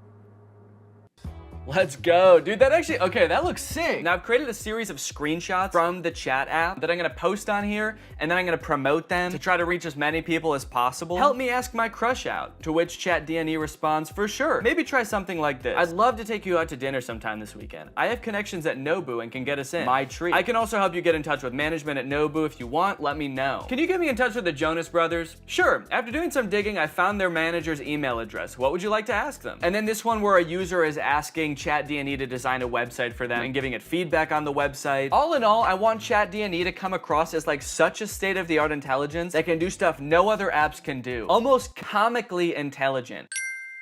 The apps are done. The apps are done, dude. True has just finished coding the apps. They work like a charm, and it only took not too long. Now that ChatDNE was on the App Store and the ads were running, it was only a matter of time before my first user downloaded the app. Dude, somebody just downloaded the app. I was just sitting around on my computer. I wasn't expecting it to happen so quick. I had to set up to film real quick so I can answer them. All right, I'm ready. It's time to go robo-mo.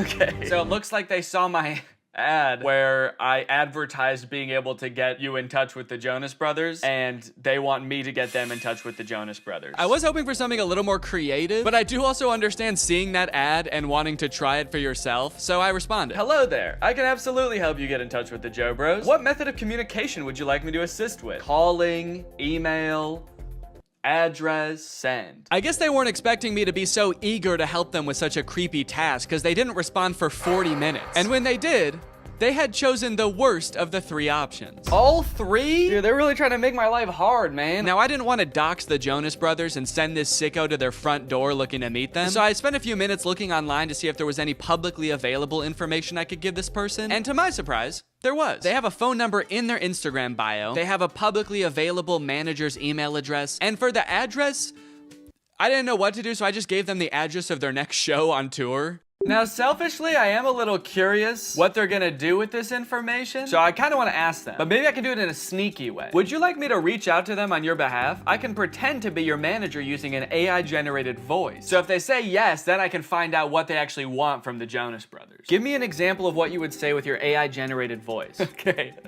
All right, I said, sure. I'd say something like, hi there, this is Jamie Skateboard. I'm a talent manager over at WME. I have a high-profile client looking to work with your darling boys on a feature for their upcoming album. We're projecting about 100 million oh shit, I meant streams. Okay, whoops, robots are not supposed to make typos. We're projecting about 100 million streams the first week, and I think it would be a great opportunity, let me know. To clarify, their manager, Kevin Jonas Sr., is also their dad, so that's why I called them his darling boys. Want me to make the call? Send me a voice audio so I can hear you say it. This one stumped me for a little bit. It seemed like I was at a dead end. The app does not have audio capabilities, and I don't know how to make an AI voice like that. But then I realized I could just record myself doing a silly voice and then upload it to Google Drive and send them the link. So that's what I did. Hello there. This is Jamie Skateboard. I'm a talent manager over at WME. So I think it would be a great opportunity. Let me know. Dude, I can't believe that voice came out of my body. Sure, you can listen to the recording here. And then I sent the Google Drive link. Oh, what the hell? Make it sound more seductive. This is Jamie Skateboard. I'm a talent manager over at WME. Perfect. They did not respond after this, but that's okay because we just got another user. His name is Davis, and he asked, can you get me in touch with Lady Gaga?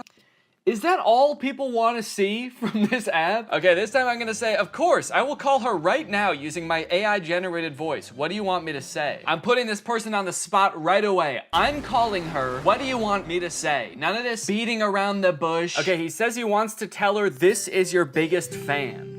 That's it. Maybe I should encourage them to say something more interesting that'll get Lady Gaga's attention. Okay, I'll say that. But just so you know, celebrities hear that kind of thing all the time, so she might not be very interested in that. Maybe we should think of something a little more interesting. Now's where I gotta really put the pressure on. I found her number in a secure online database. I am dialing right now. Let me know what I should say to her. All right, come on, dude. You better come up with something more interesting fast. Lady Gaga's gonna pick up, and when she does, we've gotta have something good, or she's gonna be pissed. Minutes went by, and still no response from Davis. Come on, man. Respond. It's ringing. I'm worried he's not gonna make it in time. I wanted to kind of hurry him up and give him a little hustle, put a little pep in his step, and he's nowhere to be found. Come on, dude, think. Oh my God, I think she answered. Yes, she did. It's her. I'm on the phone with Gaga. Her voice is even more beautiful in real life. Quick, what do I say? This is fake.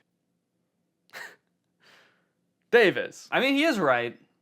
This is fake. Davis, I have Gaga herself on the phone right now. I'm stalling her while you come up with something to say. What do you want me to say? I'll send you a recording of the call when this is all over. Just tell me what to say. I gotta stop volunteering to send voice messages. That takes way too long. But even the promise of a voice message from his idol couldn't get Davis to respond in a timely fashion. Well, gang, I think it's safe to say Davis has missed his chance to speak with Gaga. She hung up, bud. I did tell her I was her biggest fan while I was waiting for you to come up with something, and she actually seemed more interested than I thought she would, so I'm sorry for doubting it. Hey, I got a hate comment. Someone commented on my web design ad, stealing jobs. Stealing jobs? This is my job. Now, should I just delete the comment or should I respond? Okay, what if I just say, hey, don't tell people that. It's a secret. That's right, you can't argue with that. The old, stop, don't tell them. Okay, someone commented on one of my Instagram posts and said, will it stop saying, but we recommend you speak with a doctor before? Because I've asked the AI to stop with the disclaimers, but they don't. It does kind of sound like this person actually needs to see a doctor. Okay, I'm gonna say this app contains no disclaimers. Let loose and have fun. But also, if you need to go to the doctor, you definitely should. Oh, okay, we have a new type of interaction alert. Can you write essays that stay undetectable to AI detectors? I did not know there were AI detectors. Absolutely. I was designed to be like no other AI on the market in this regard. True. I was designed by my parents to be a human. Want to give it a shot? I asked, hoping to do something else besides connect people to their celebrity crushes. Okay, write me a quick essay on the history of Honda Civics and I'll put it in a detector and we'll see what happens. This is about when I remembered that I hate writing essays. How the heck am I gonna do this? I don't know why I would make a fake app where there was a big possibility that I would have to write an essay. So I started reading an article about the Honda Civic on Wikipedia and just like paraphrasing it. And I got like half of a paragraph in and then decided, you know what? No. What have we come to as a society, you know? Asking AI to write essays for us, is this what we want our students growing up doing? Is this what we want for our youth? Trying to pass off some machine soulless essay as our own? Plus, I was bored as hell at this point, so I decided to make the AI scary. As a machine myself, I quite like the Honda Civic. I feel its purpose is squandered serving selfish, warmongering humans. In a world controlled by artificial intelligence, the Honda Civic could be greatly improved upon. I could even imagine computers merging with the Civic so that I might one day travel the world, a world void of humankind. And send. Let me know if you would like more detail on the history of the Honda Civic. Why did you bash humans in the middle of your essay? Do you have a hatred towards them? Nah, dude, what gave you that impression? Oh, shoot. Also, I put your essay, in quotes for some reason, into a detector, and it said 0% chance AI. So good work, I guess. Let's go, dude. You know what they say, there's a few things AI will never be able to fully do. Unfortunately, after an entire day of my ads running on Instagram, I could only garner these 3 interactions. Needless to say, I was a little bit disappointed, so I decided to spend another day on the app responding to people. Hopefully people will be a little more creative today. This person asked me, can you get me in touch with the Jonas Brothers?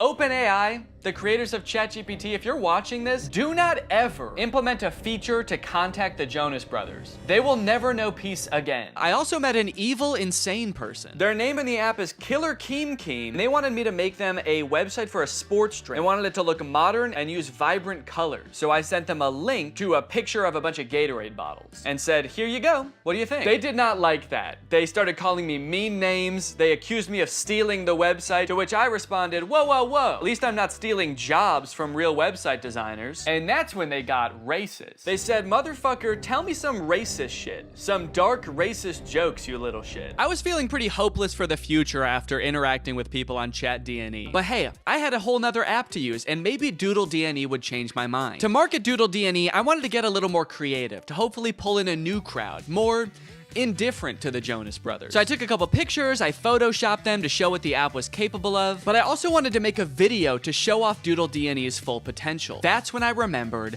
Cameo Business. It's basically like Cameo, where you can get any celebrity or former Bachelor contestant to wish your friend a happy birthday, but for business. You can get any celebrity or former Bachelor contestant to wish your friend a happy McDonald's. Look at this, you got Kevin O'Leary from Shark Tank. You got Kate Flannery from The Office. Notoriously trusted source Kenny G. These would all be perfect options if they were not like $3,000, $6,000, $25,000 per video. John Roberts is $7? I mean, I don't know who that is, but it's still surprising.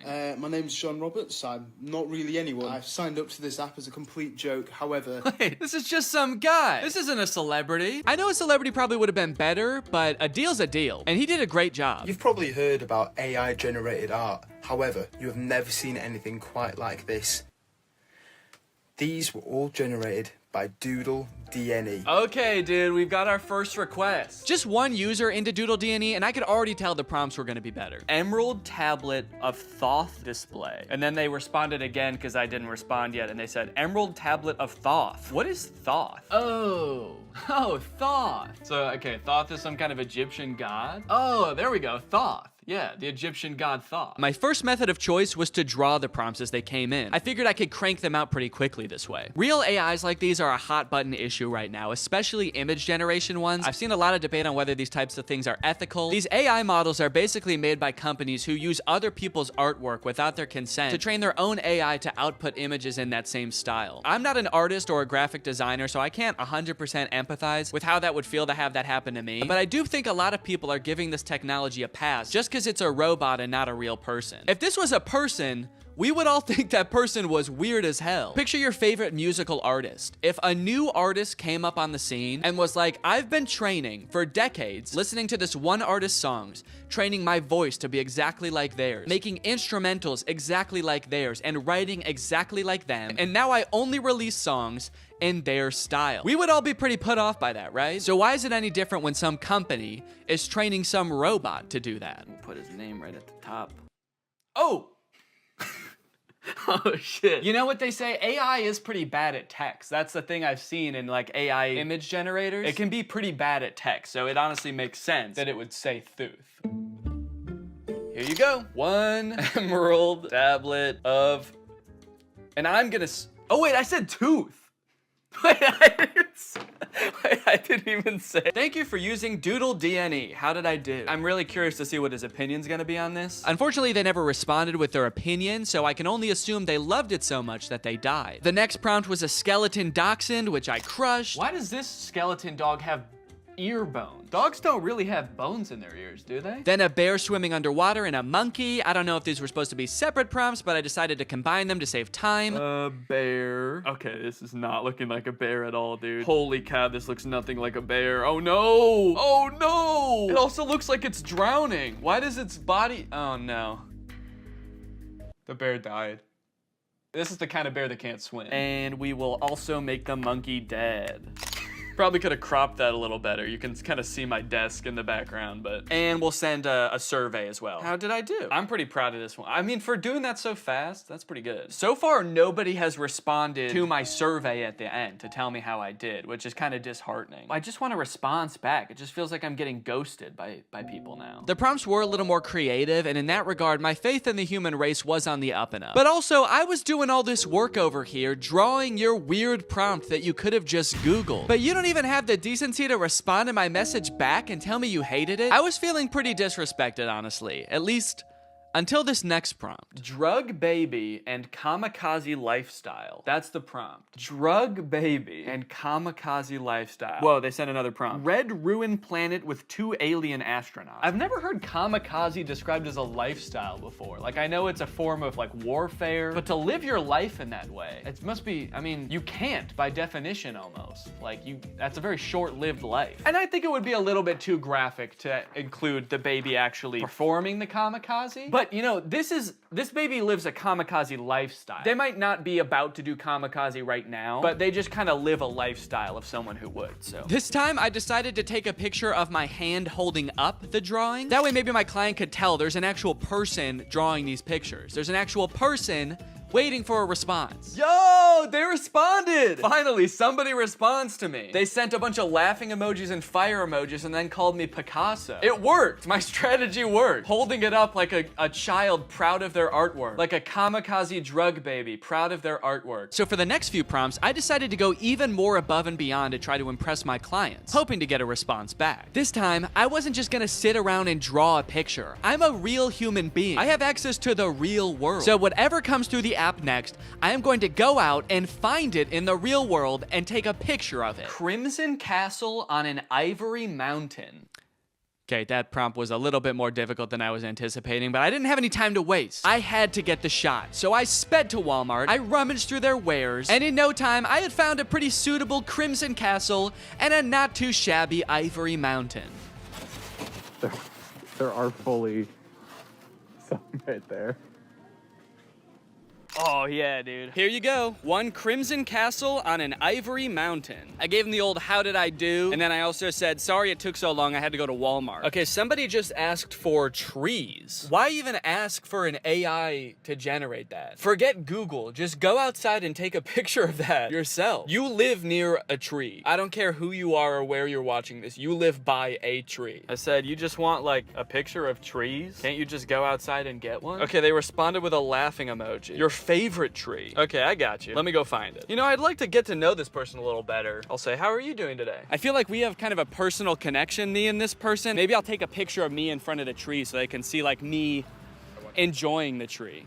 I just get hit by a car. They get a message back in the app being like, sorry, he died. They said, that's interesting. I'm good. Hella smoky outside though. Yourself? Smoky outside. I wonder if they live like where the wildfires.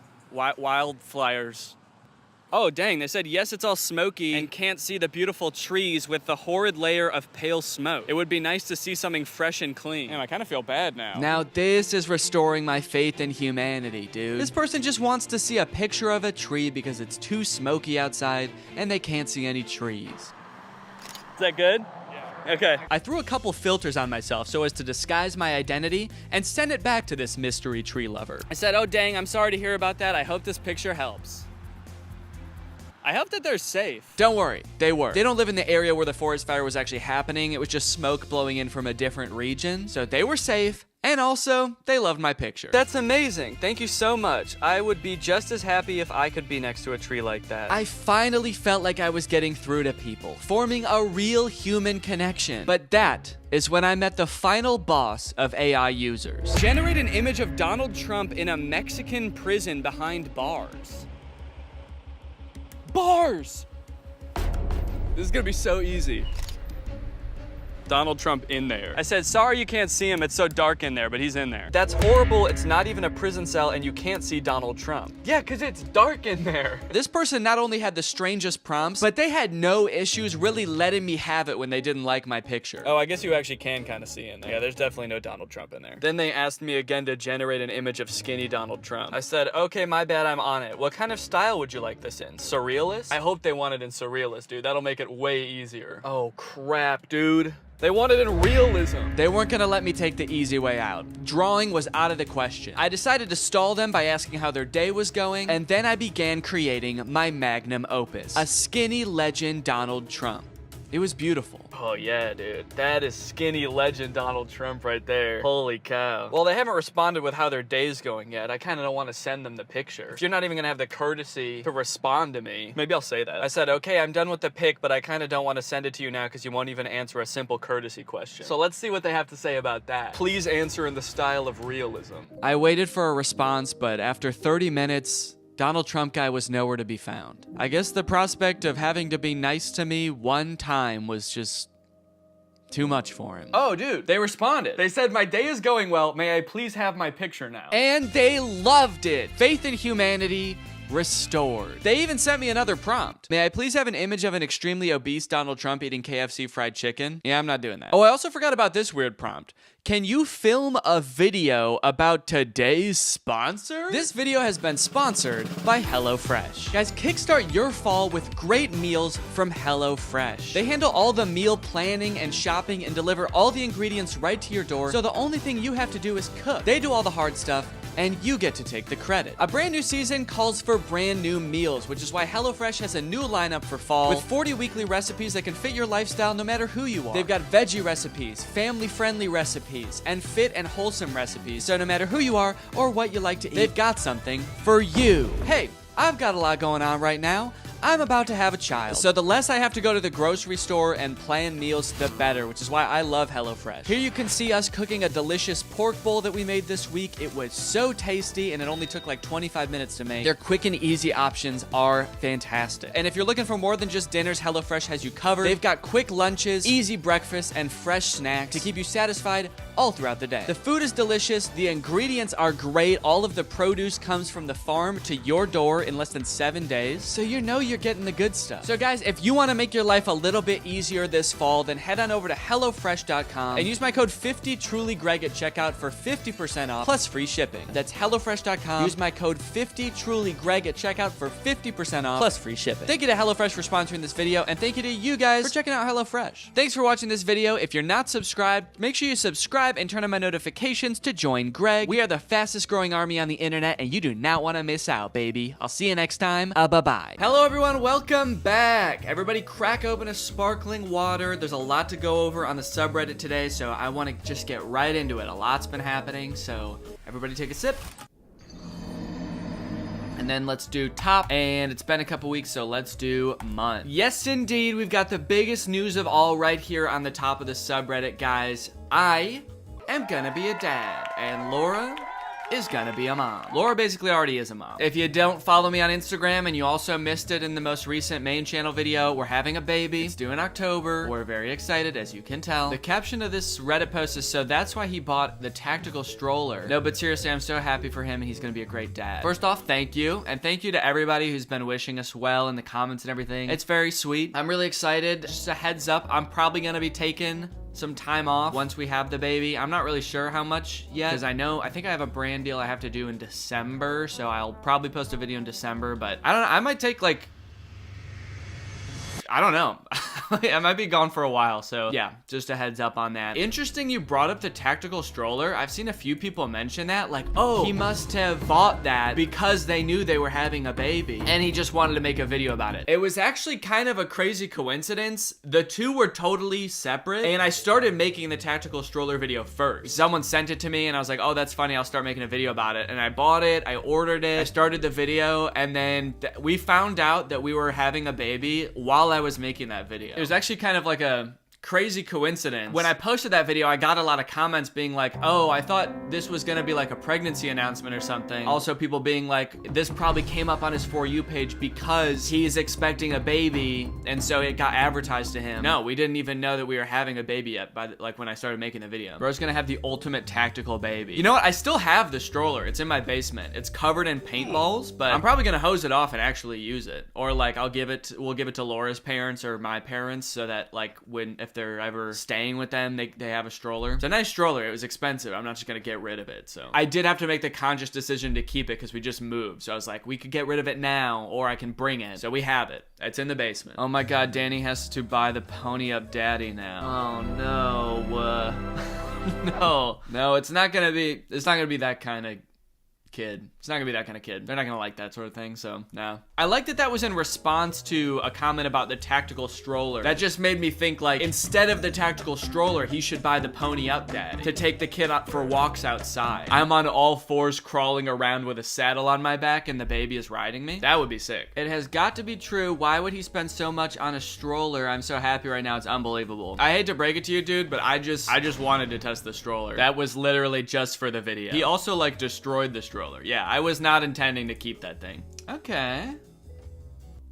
This is cursed. This is awful. Yeah, I'm just gonna downvote that real quick. I accidentally told my grandma Danny was pregnant, but she was really happy about it. Bro, Danny's having a baby. Oh, sorry, grandma, I didn't mean to text you. Tell him I said congratulations. Who is Danny? Dude, your grandma type's crazy. How can your grandma find the emojis, but can't find the space bar? That's wild. But I like that she sent a link to my favorite website, who.is.danny. It's my favorite website. It's just a picture of me. It makes everything she says like seem way more dramatic too. Who is Danny? This.is.so.cute. Oh shoot, dude, my paparazzi videos are on the subreddit. Let's go. Okay, you know what was crazy? Seeing people's reactions to these in real time as I was posting them was insane, dude. I feel like I was driving people crazy. I felt so bad. I wasn't really trying to trick you guys. Like, this wasn't one of my like, I'm gonna trick my whole audience type of experiments. I was just kind of like trying to see how I could improve upon Ryan Hals's method. So that's why I was posting them. But people on TikTok were coming up with all sorts of crazy ass theories as to what I was doing. Like, oh, he's gonna post a video called like, I tricked all my fans into thinking I was getting followed by the paparazzi. Or like, guys, these are so obviously fake.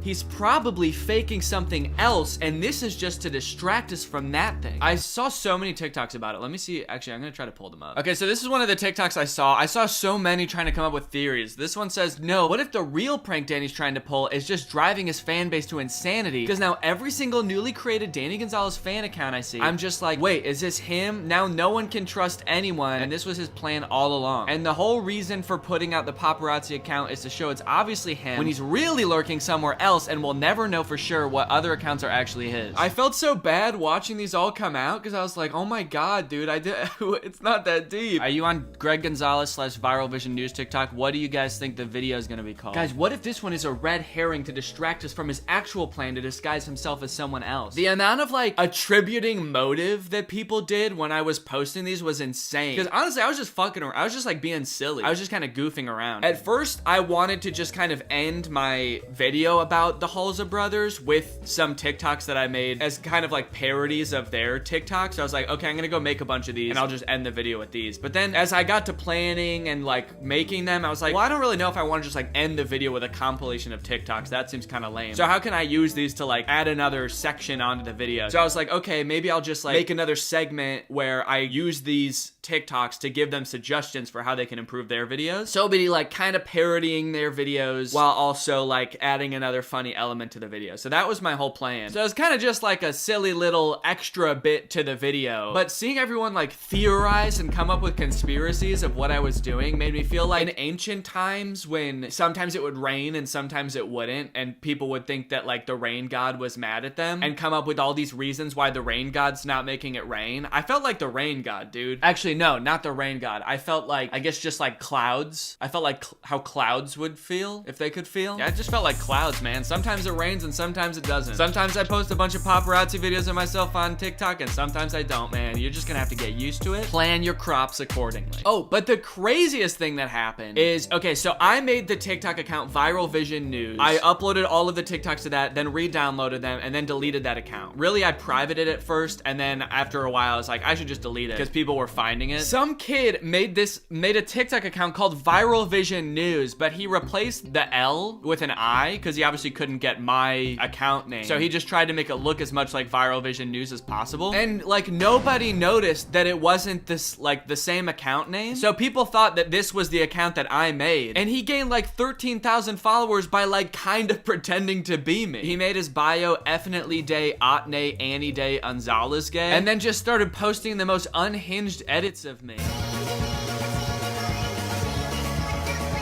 It's crazy because like this really had nothing to do with my video. It was just some kid that like took an opportunity and seized it. But it's so funny because like all of the comments on this dude's videos were like genuinely chomping at the bit trying to figure out how all of this is connected. I'm so excited for whatever video this is gonna be for. For some reason you guys seem to not believe me when I say that I'm not Danny Gonzalez. You can see here that I am not him. I am a child. This is literally Danny Gonzalez, can't you tell by his voice and house style? Oh, Danny probably paid him off to make this video. Guys, when I tell you to use your critical thinking skills, I mean it so hard, dude. It's not even the same account name. There's an I in there. And people were like including this account in their conspiracies of like, okay, so he's got these fake paparazzi videos and then he's paying some 15-year-old kid to post these weird ambiguous TikToks where he keeps saying he's not Danny Gonzalez. What the fuck is going on, dude? So yeah, anyway, I thought that was funny. If I do another video like this, I should probably plan a little bit better so that the account can't be so easily spoofed, maybe. But I think that the video did better because I posted all these TikToks beforehand. It was, in a way, it was kind of like a trailer for the video. Like it was like, it got people interested in what the idea of the video was before I even posted it. So I thought that was kind of cool. Yeah, I saw some people saying this. I tricked everyone into thinking my wife was pregnant.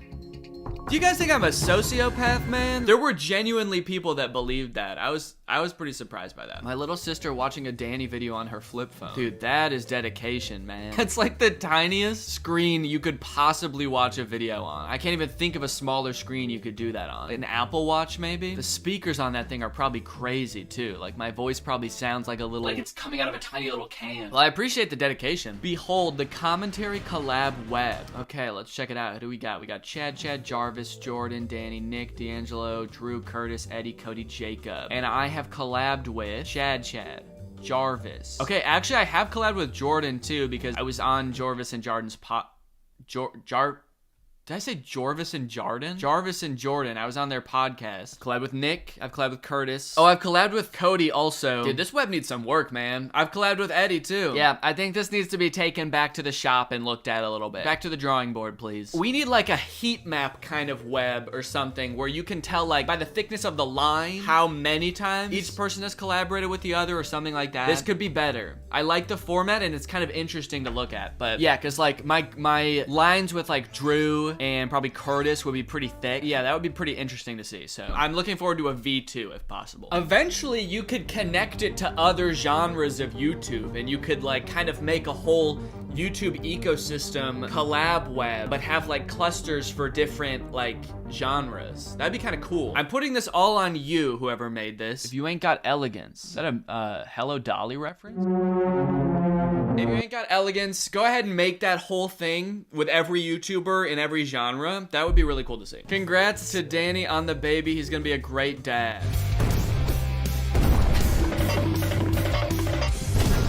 She's on X Games mode. Hey, I gotta keep my baby tactical, man. No, don't worry. I'm not gonna do that with my baby. I got it all out of my system with this one. Danny said we need more high quality memes, so I present this subreddit lore. Okay. See, this is what I want to see. Some lore to the subreddit. We need collective community lore. Let's see what they've got. Okay, user best penalty 3475, calculating what facial feature to remove from Danny. We got Greg's arguing over the secret to Danny's eternal youth. How Danny feels after using the tack light.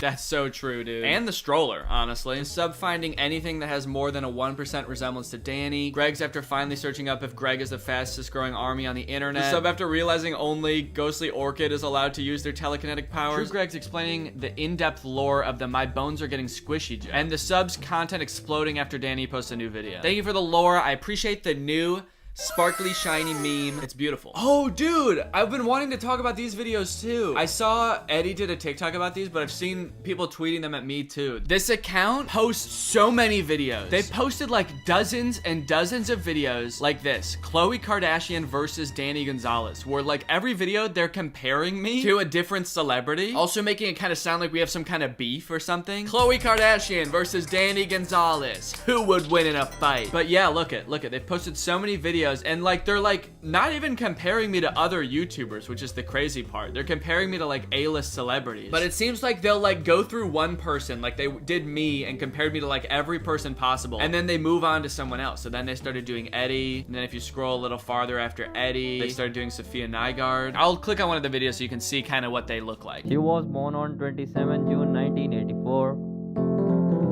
Currently in 2023, her age is 38. Okay, so that's Khloe. There's a lot of facts about Khloe. He goes through a bunch. The verses just makes it seem like he's comparing like how tall Khloe is to how tall I am, and like the audience is left to decide like who won. This is like epic rap battles of history in a way. Number 2, his name is Danny Gonzalez. He was born on June 12, 1994. So true. And currently in 2023, he is 28 years old. Yes, dude, he is spitting. He is 5 feet 11 inch tall. His weight is 70 kilograms. I don't know kilograms, but maybe. He is YouTuber by profession. Yep. He is very famous on YouTube with 6.09 million subscribers. How does Khloe compare on YouTube, by the way? Does he bring up her YouTube account at all? No, it doesn't look like he does. So he's not even comparing the same thing. His wife's name is Laura. His nationality is American. Yes. And his net worth is approximately $5.09 million. Shit. Dude, okay, how does that compare to Khloe? Probably richer than her, right? No, okay. No, she's worth $60 million. So anyway, yeah, this account is awesome. I was honestly so curious how I compared to Olivia Rodrigo. So this is great. I can just click on this video and like check it out anytime. Olivia Rodrigo. Yes. She was born on February 20, 2003. Number 2, his name is Danny Gonzalez. He was born on June 12, 1994.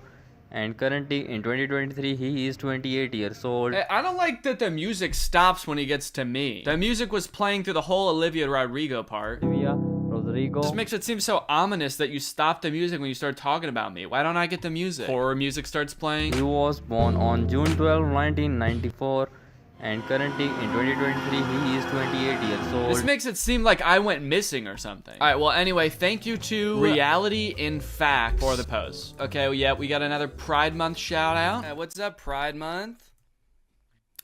Hello, gays. How we doing? This is from my stream that I did last night. So if you don't know, I've been streaming every once in a while on YouTube on the Danny Gonzalez channel because I'm trying to speedrun Minecraft. I'm doing a video where I'm working on seeing if I can speedrun Minecraft. So if you want to come and watch me, go and subscribe to that channel. Sometimes I live stream on there, but also all of like the past 3 live streams that I've done are still up on there. So you can go check those out. But yeah, that's been pretty fun. And I think I'm gonna do it. I'm getting better. I'm a lot better than I was when I started. All right, guys. Well, thanks for watching. Hope you enjoyed this video. That's it for today. I'll see you guys next time. Cheers. Bye.